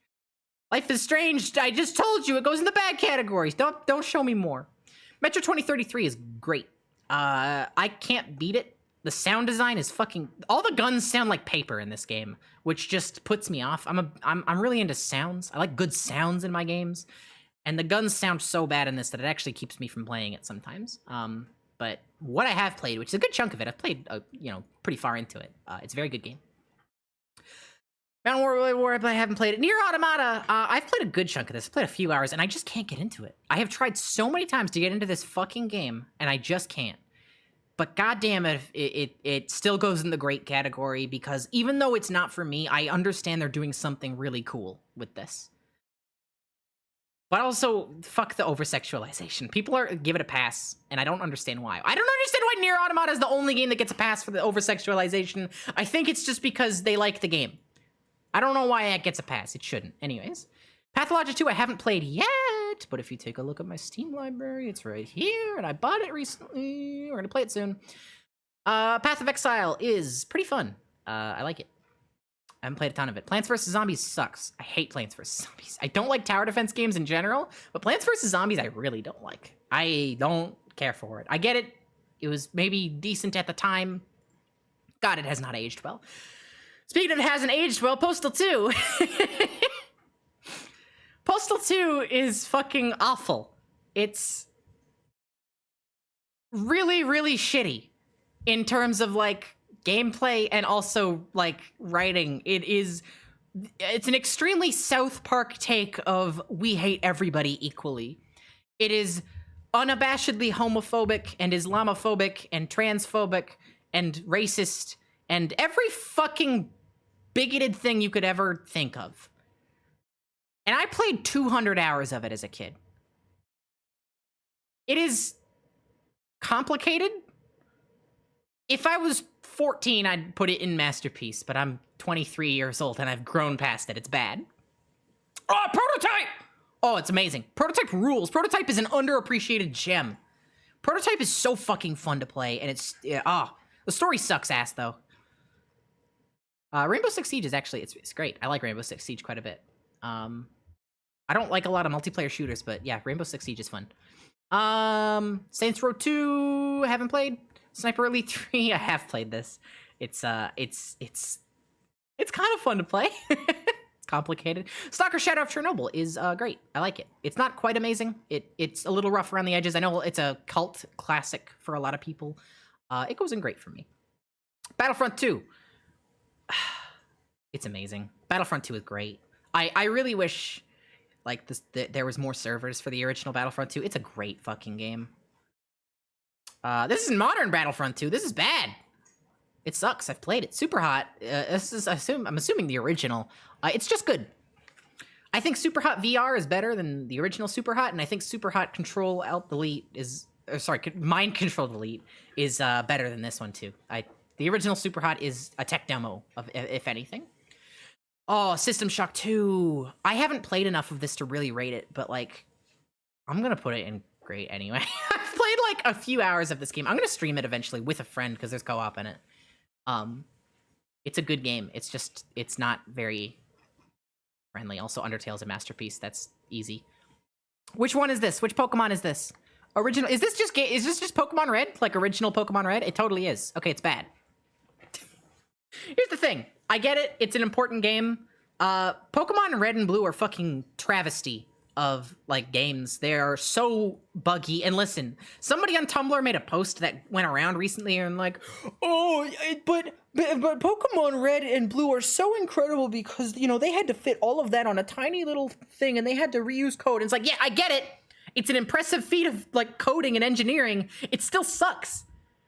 They've still done a way better job of it a million times over. It's go play Fire Red instead. It's just a better version of the same game. It's bad. The fact that there's a System Shock remake in the world works really. Yeah, I've seen it actually. The new demo is out and it's pretty interesting.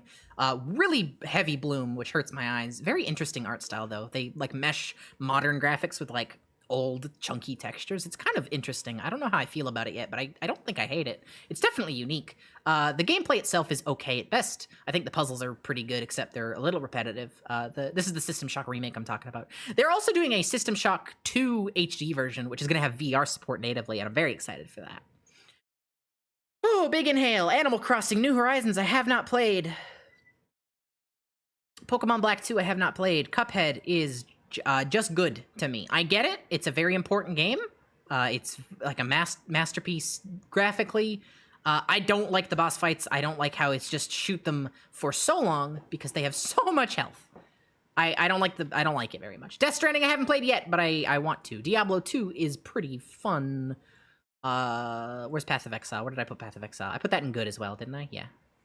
Yeah, they can go together. iToy Play 2. I haven't played iToy Play 2, but I played iToy Play 1, and that shit ruled. And it's going in the good category. That shit was fun as hell to play. Grounded I haven't played yet. Just Dance is fucking bad. Fuck off. NBA, go away. Persona 5 Royale I haven't played. Sly 3 I haven't played. Spec Ops The Line. I know about this game, actually, and I'm gonna put it in great? For what it does with its story, maybe? I'm gonna put it in haven't played, but that's my, like, good to great is probably my tentative rating, but I haven't actually played it to experience it myself, and I think it's the kind of story that you need to play it firsthand to really feel it. It's a very emotional story.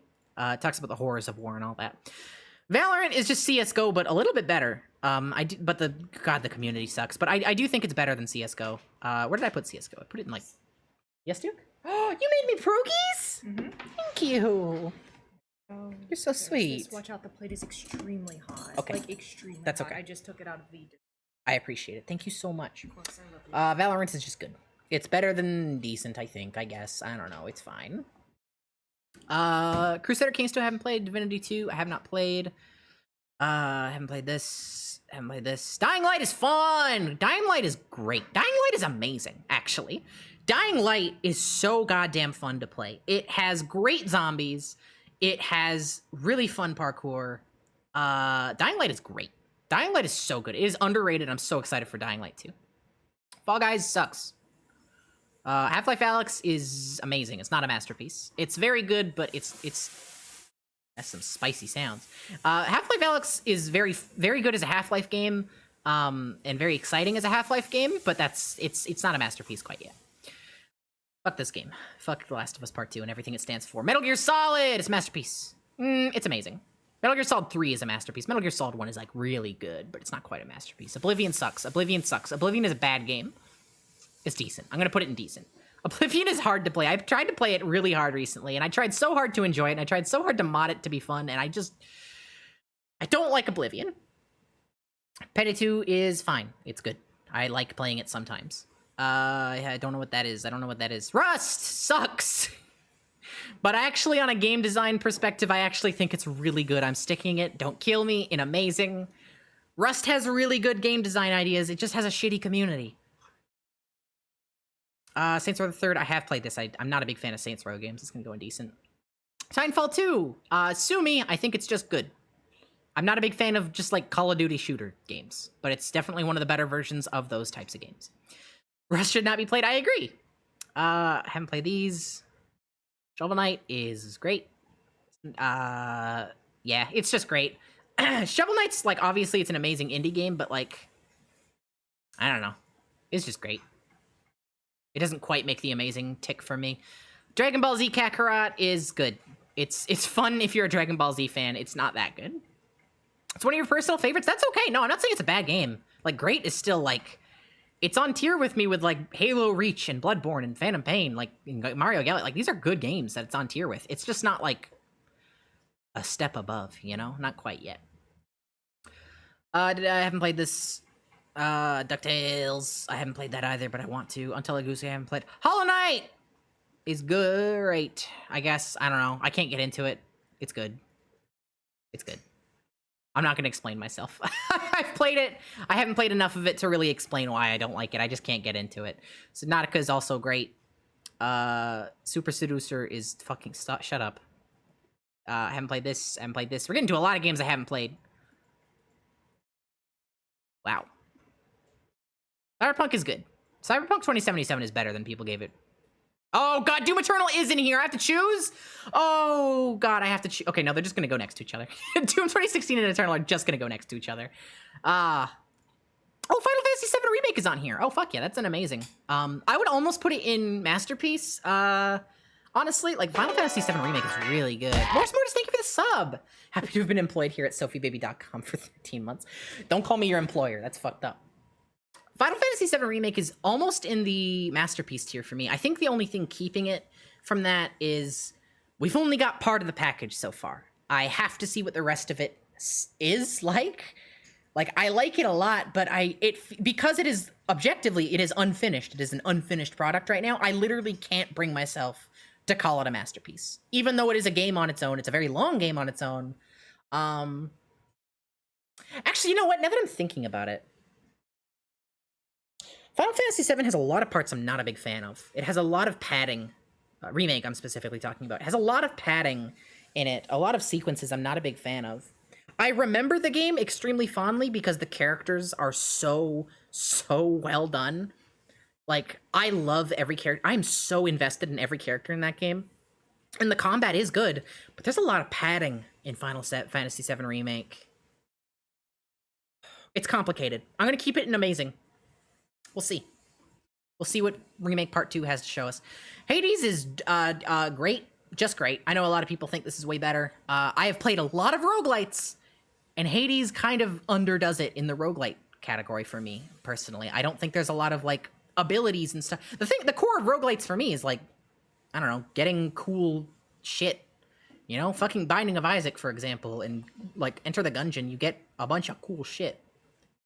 I guess Spelunky 2 is a roguelite where you don't get a bunch of cool shit, but that's a very different type of roguelite. I don't know. I feel like Hades underdoes it in the roguelite senses, and then the story is just fine for me. I mean, it's pretty good. The characters are really good, but yeah. Also, yeah, Aerith and Tifa are so sweet together, and they love each other, and they're very in lesbians with each other, and I'm very happy about that. Hearthstone's fine. It's probably better than fine. It's probably good. Hearthstone's pretty good. I'm not gonna play it. Hitman, these games are... I haven't played 3 technically, but Hitman 1, 2, and 3, like all the new ones, are all the fucking same. And they're just good. Maybe, yeah, they're just good. Superliminal I haven't played, but I imagine it's gonna be really good when I do play it. I haven't played this, haven't played... Oh, hey, we're done! Okay! This is our fucking games list. Gamers? I'm pretty happy with this. I'm gonna zoom it out, so y'all can take a very good...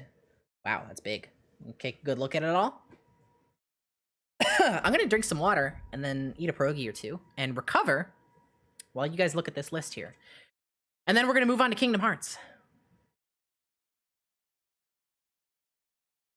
We're almost done, y'all.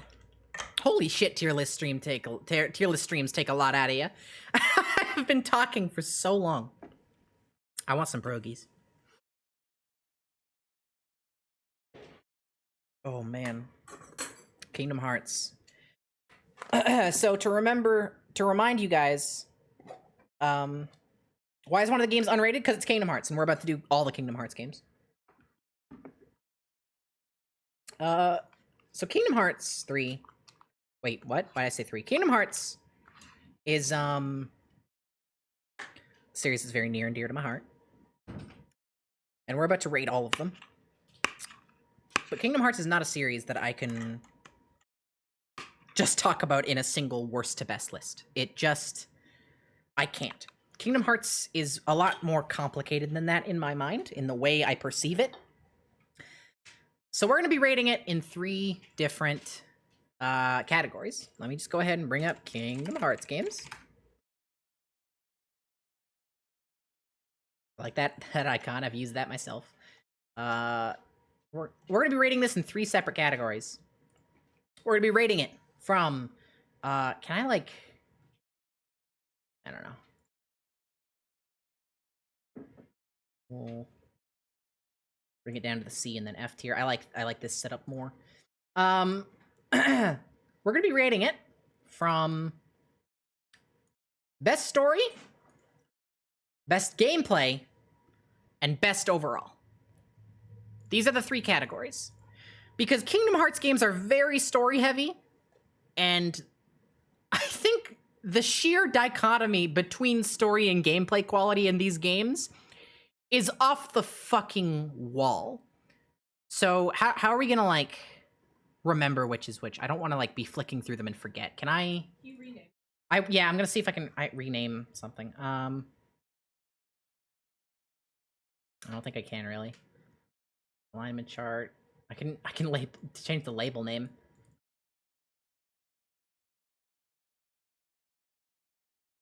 How can we do this? What's our best way to do this? Can't rename the tabs or nothing. Yeah, I guess I'll just rename the top tier. That's what we'll do. We'll just make an extra tier at the top. Oh, come on now. Add a row above, and we'll call it... Oops, come on now. We'll call it Story. That's... Story U! Come on, stop! That's a Pokemon!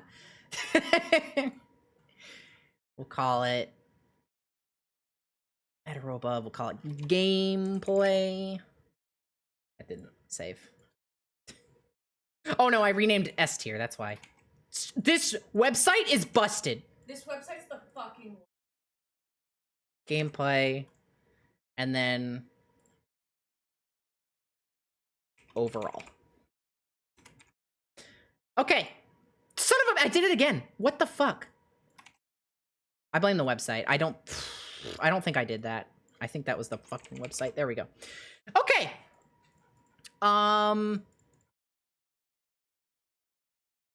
This is gonna be a hard list to do. We're gonna be doing these one at a time.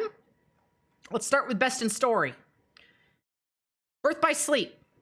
A lot of people like this one. Specifically, wait, this is 0.2 Birth by Sleep. This is okay, sorry. So this is specifically Kingdom Hearts 0.2 Birth by Sleep: A Fragmentary Passage, which is a really good title, which basically means the Kingdom Hearts 3 teaser game that came out on PS4. I think it's pretty decent, but it's very short. B tier for now. These might get moved around as we, like, you know, completely form our full opinion. Kingdom Hearts 1. We're gonna start it out in A tier, I think. Kingdom Hearts 1 has a very simple but strong story. Petition for an extra list specifically for the title. What do you mean?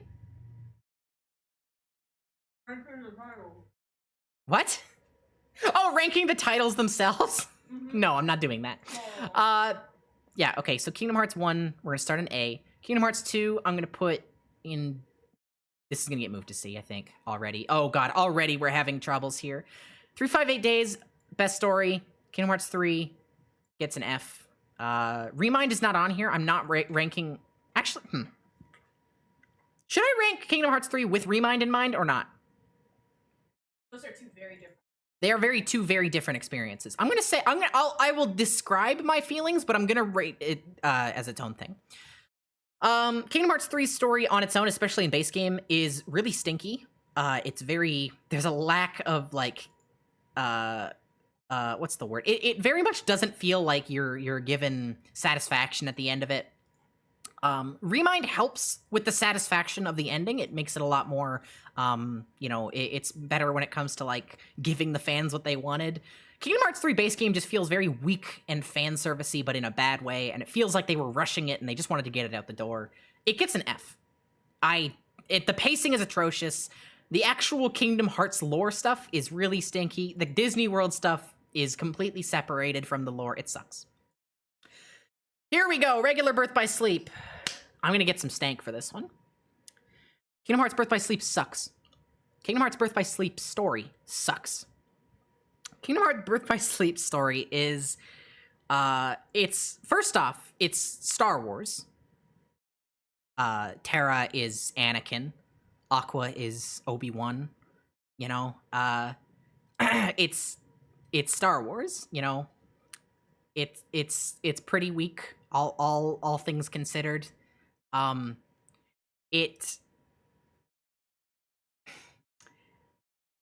Hamill is Mark Hamill, yeah. The story is it hinges, okay, it all hinges on these three characters, right? Your three your three primary characters. You've got Aqua, Ventus, and Terra, right? And the entire story depends on their friendship. It depends on their interactions and caring about them. Terra's entire story is about him dealing with his own internal struggle, and dealing with Vanitas. Aqua's story is all about her wanting to get her friends back, and Terra's story is all about wanting to, figure out what the fuck is up with his darkness in his body. The issue is, the acting from all three of these actors is pretty bad. Like, even Jesse McCartney, who I love as Roxas, doesn't do a really good job as Ventus in this game. This game has really bad vocal direction across the board, and that really, hampers the experience. Aqua in particular, Aqua and Terra, both of them are just like, they read their lines like they are nothing. But the story itself doesn't really have a lot going on. Like, you do a bunch of Disney Worlds looking for each other. Terra falls for the same trick like 60 times. Ventus is the only one who gets anything really happening. And then you get the final fight, and the final fight is fine. I don't know. It's ambitious, and it's very different and more serious for a Kingdom Hearts game, but I think the execution falls extremely flat. It goes an F for me. I don't like Birth by Sleep. Recoded, story-wise, nothing happens. It's pretty gay, though. Gets a C. It's fine. I think Recoded... I haven't really talked about these other ones at all, actually. Let me go back. So, Kingdom Hearts 0.2 Birth by Sleep Fragmentary Passage is fine. There's not much to talk about in this game. It is whatever. It is just a very short Aqua experience. She's in the Realm of Darkness. It's fine. Kingdom Hearts 2... The story is actually not that good. I adore this game, but it's whatever. It's Kingdom Hearts 2's story is pretty basic. I think Xemnas is an extremely effective villain, probably the most effective in all of Kingdom Hearts, because he has a very good motivation. He just wants a heart. He doesn't have a heart, or he has convinced himself that he doesn't have a heart, and he wants to be able to feel, and that's a pretty good character motivation. I'm with it. But overall, the story in Kingdom Hearts 2 is just fine. It's there. It's pretty good. It's not that bad. It's B. It's a B. Kingdom Hearts 1 story is a lot more simple than the other Kingdom Hearts games because, they didn't expect sequels yet. And it's really strong. It is a very strong story. It is, it's very sweet. Sora's just a kid who wakes up and then his whole world spins upside down, and it really has this feeling of childhood adventure, which I'm a huge sucker for. I think kids are a really good protagonist in these adventure games for the reason that kids are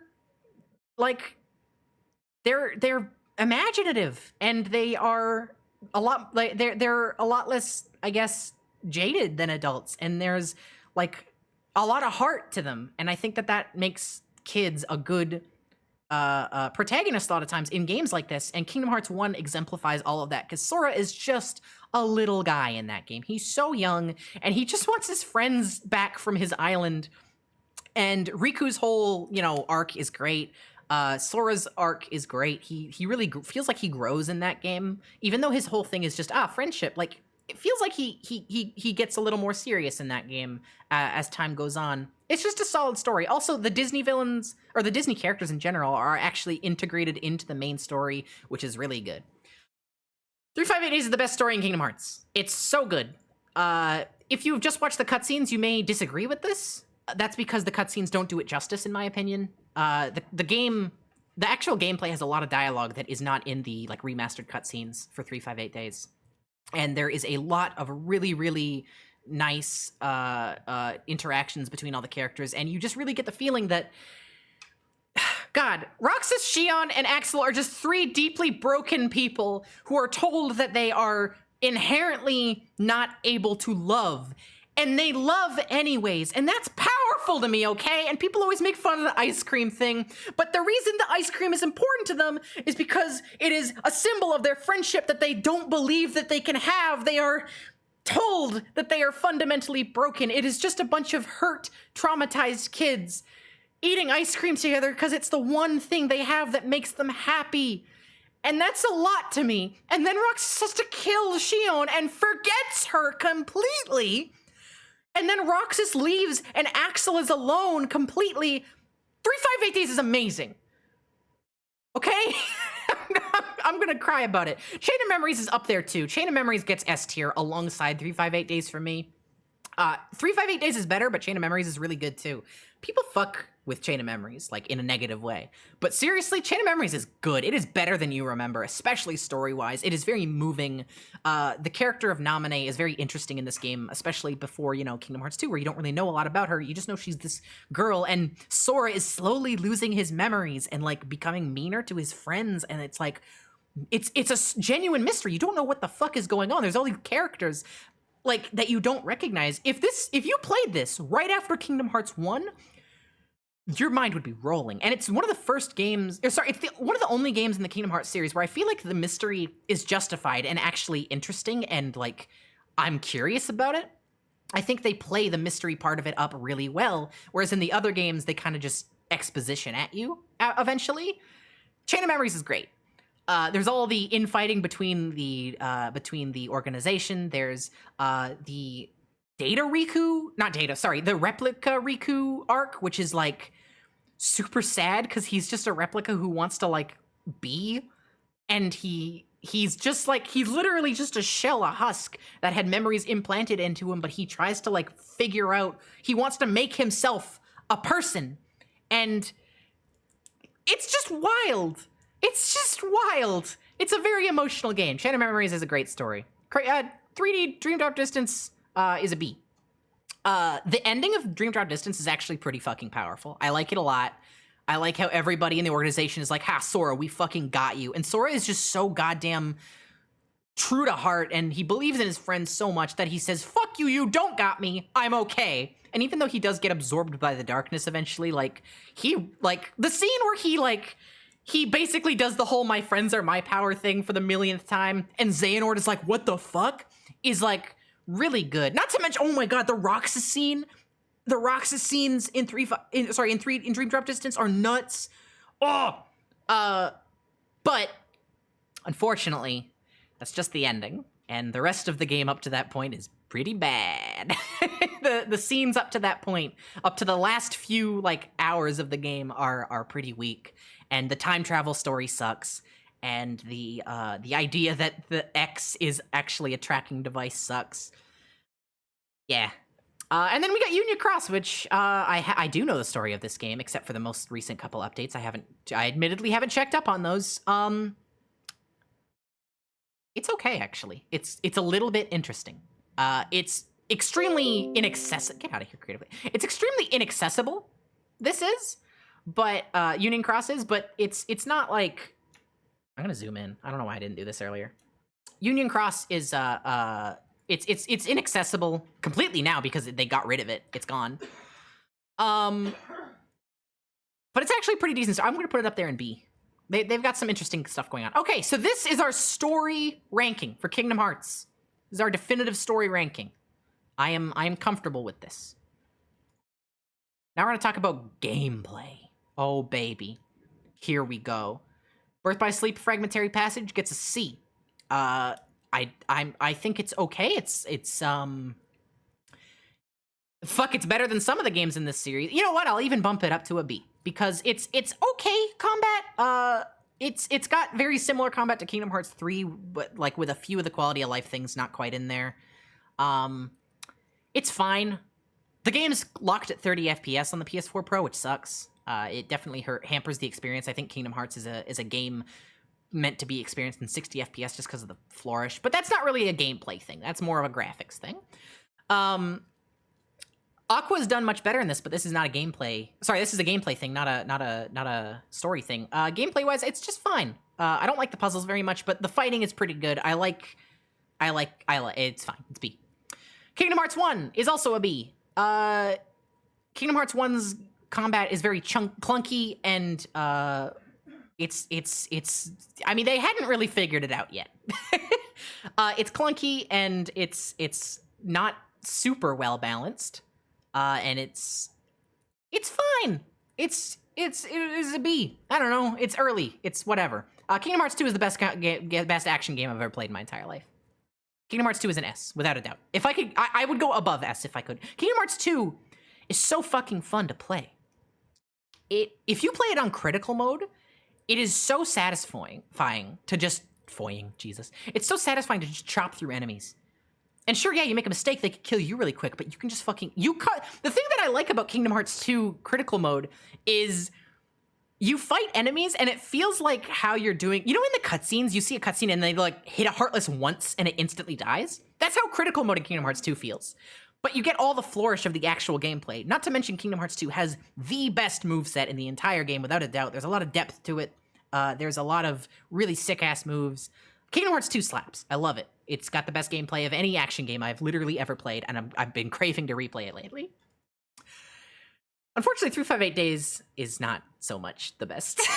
It is the worst in the series, which is very funny, because it's also the best story. It is the worst gameplay, like, unequivocally. It is just so bad. It sucks. It's really basic and clunky, and it sucks. And even if the combat, it's not like, it doesn't feel bad, but it's also a level design issue. Like, the enemies are really tanky, and your movement is a bit limited. You get decent movement later in the game, but for the most part, you're pretty slow in that game, and you only move in 8 directions because of D-pad. 358 Days' combat is not good. Especially with, like, the mission system, which gets very repetitive. Kingdom Hearts 3, on the other hand, is pretty good. It's A tier. I don't think it's nearly as good as Kingdom Hearts 2. Like, there's a big gap between these two. But if you play Kingdom Hearts 3 on critical mode, it's pretty fun. It's a little easy. It's definitely easier than a lot of the... I mean, if you play in critical mode, the very beginning is tough until you get second chance and once more. But it's definitely... It's not that hard once you're really into it. But... yeah, it's pretty fun. There's a lot of like problems I have with it. I don't like the enemies you fight a lot of the time. There's a lot of just giant enemies, which I prefer like human-sized enemies, but the Remind DLC does fix that. But I find the Remind DLC special bosses to be a little too tough. Like Kingdom Hearts 2's super bosses were tough, but they all felt fair. The super bosses in Kingdom Hearts 3, I literally had to cheese the ones I was capable of beating. Like, I am good at Kingdom Hearts games, and I couldn't even touch some of them. Like, the super bosses in Kingdom Hearts 3 are a little much, in my opinion. Yeah. Kingdom Hearts Birth by Sleep also gets an F. I don't care. You may have noticed that Birth by Sleep is an F in both tiers for me. Kingdom Hearts Birth by Sleep has the command deck system, which it's not the only game to have that. Dream Drop Distance also has it, as well as Recoded. And it is the worst execution of it. The team who made this game, they just had this is their first usage of it, and they don't feel, the moves are not connected to your combos at all. If you press a button to do a command, you like freeze for a second, like half a second, and then do the attack, and then you're frozen until it's over. The other games that use the command deck system are a lot better with this. Birth by Sleep is the worst example. And there's also just, like, not a lot of moves in Birth by Sleep that are fun to use. Like, you have to grind out a lot of the good moves in the arena, and that sucks. Yeah, Birth by Sleep sucks. It's not fun. And, like, the regular attacks are bad. Like, you can't even use them. They're worthless. Recoded, on the other hand, is not so bad. I actually put this up in B tier. I had a surprising amount of fun times with the combat of Kingdom Hearts Recoded. I played it on stream, and I talked about how well they did the command deck system in that game, because the command deck was not as like chunky when you press the buttons. It felt a lot more like it was part of your combo when you attack stuff. Like, I don't know, like, you can, like, the command deck moves are a lot simpler. You know, in Birth by Sleep, you end up getting shit like, yeah, like somebody said, zero gravity or stuff like that, and you just, you know, you use those to spam and you end the fight. Recoded, the moves are a lot simpler. It's like, oh, a spin attack, or like a stabby thing, or a throw. They're a lot more simple, but they feel like they're part of your moveset, and there's a lot less lag between using them and being able to fight normally again. Speaking of fighting normally, your actual regular Keyblade swings are actually really, like, effective in this game. Recoded's combat is good. I like it. Chain of Memories. I like it. It's also a B. Wow, this is a BS thing. Don't worry, we're gonna have one C in a minute here. Chain of Memories, I really like its card system. I think it has a lot of depth. It's not super balanced, but I think it's interesting, and I think it makes you think on the fly quite a bit. Every fight is a puzzle, and I like that a lot. The boss fights in particular are awesome, in my opinion, in Chain of Memories. Like, seeing your opponent's cards and then quickly off the fly calculating a card combo to hit them with to break it. Building a deck for those bosses that just were beating the shit out of you, like Marluxia at the end when I was playing on stream. Like, I love Chain of Memories card system. A lot of people give it shit, but I like it a lot. The mob fights admittedly are boring. You can just spam Simba and you win them all. But the boss fights are really where Chain of Memories shines. I like it. It's a good game. Dream Drop Distance is a C. Everybody likes the flow motion system. I don't. The maps aren't built for flow motion is the issue. Flow motion is where you jump on the wall and you can spring off of it and do a bunch of tricks. The maps are way too small for flow motion, and flow motion is way too powerful in this game. Kingdom Hearts 3 nerfed it quite a bit, and they did it, like, I think that's important. Because in this game, you can just jump everywhere, but there's nowhere to jump. Whereas in Kingdom Hearts 3, your jumps are a lot more limited, but you actually have places to go with those jumps. It's nice. Kingdom Hearts 3D also uses the command deck system, and it has a lot of the same problems as Birth by Sleep. The main attacks are, your standard attacks are a lot more viable in this one, but there's still a lot of lag at the end of your command deck moves. It's the same as Birth by Sleep. It's very, very laggy. There's, however, cooler moves in Dream Drop Distance. There's better, like, command deck moves that you can actually use. The bosses are also very weak in Dream Drop Distance, and there you have it. That's my gameplay ranking. Union Cross doesn't fucking have game. As far as I'm concerned, Union Cross doesn't have gameplay. It has gotcha mechanics. It's in F tier. Also, my opinions on Chain of Memories count for the Reverse Rebirth thing. It's still the Reverse Rebirth Riku campaign is still B tier. His stuff is different, but it's still really interesting. Okay. Oh yeah, one more thing I want to mention before we leave the gameplay section is Kingdom Hearts 3's Remind DLC adds a bunch of moves, but you only get them when you beat the game. You only get them, like, after you finish. That sucks.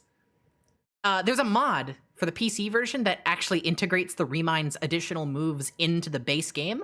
Holy shit, that's amazing. I want to play with that because, wow. Kingdom Hearts 2 Final Mix came out and they integrated their new moves into the main game. They completely revamped the entire leveling system for Final Mix. Also, it goes without saying, every single rating for all of these is the Final Mix versions of the game, obviously. But yeah, like, Kingdom Hearts 3, why didn't they implement it with the Remind? Anyways, stinky. Overall ranking. Hot diggity. Birth by Sleep, I think 0.2 Birth by Sleep gets a C tier. It's short and not that great. Kingdom Hearts 1, I think, gets A tier. Kingdom Hearts 2 gets S tier. 358 Days gets, like, C, B, F tier. I would never want to play this game again, but it holds a very special place in my heart. Kingdom Hearts 3 is A tier. The story sucks so bad, but it is pretty fun to play, admittedly. Birth by Sleep get F tier. I don't like that game. Recoded gets, like, a C tier. Chain of Memories gets a B tier. Dream Drop Distance manages to squeeze a B tier despite, like, how much I riffed on it. manages to squeeze a B tier. I'm okay. I can put these equal together, and Unicross gets an F tier because it's a fake mobile game. Wow, I made a staircase. Doop, doop, doop. Hey! These are the definitive listings and rankings for all the Kingdom Hearts games. What do y'all think? We sped through that. I'm gonna eat a pierogi. Oh. Mmm. It's a really good pierogi. Mm-mm-mm. Don't know how you feel about 0.2 being lower than 3D? It's a demo! It's not even a game! It sucks!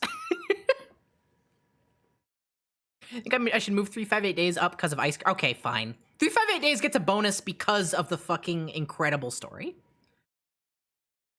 Yeah, you know what? I'll say this much. I never want to play Birth by Sleep again. I do want to play 358 Days again. I could bring myself to play that game again.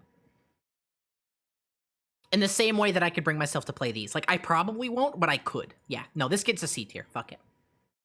You would put Dream Drop in F? That's fair. I don't love it, but it squeezes a B tier for me.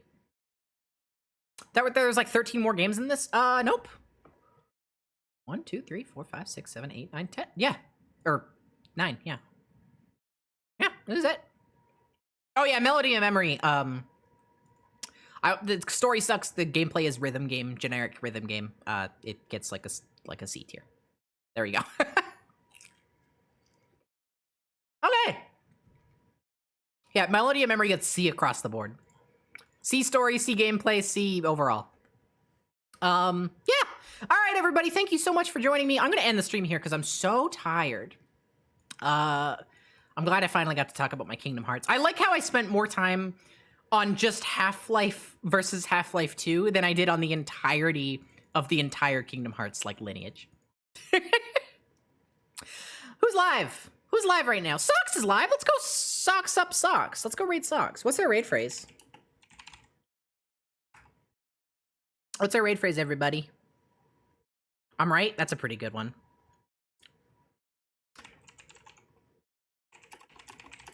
How about subjectivity is for squares?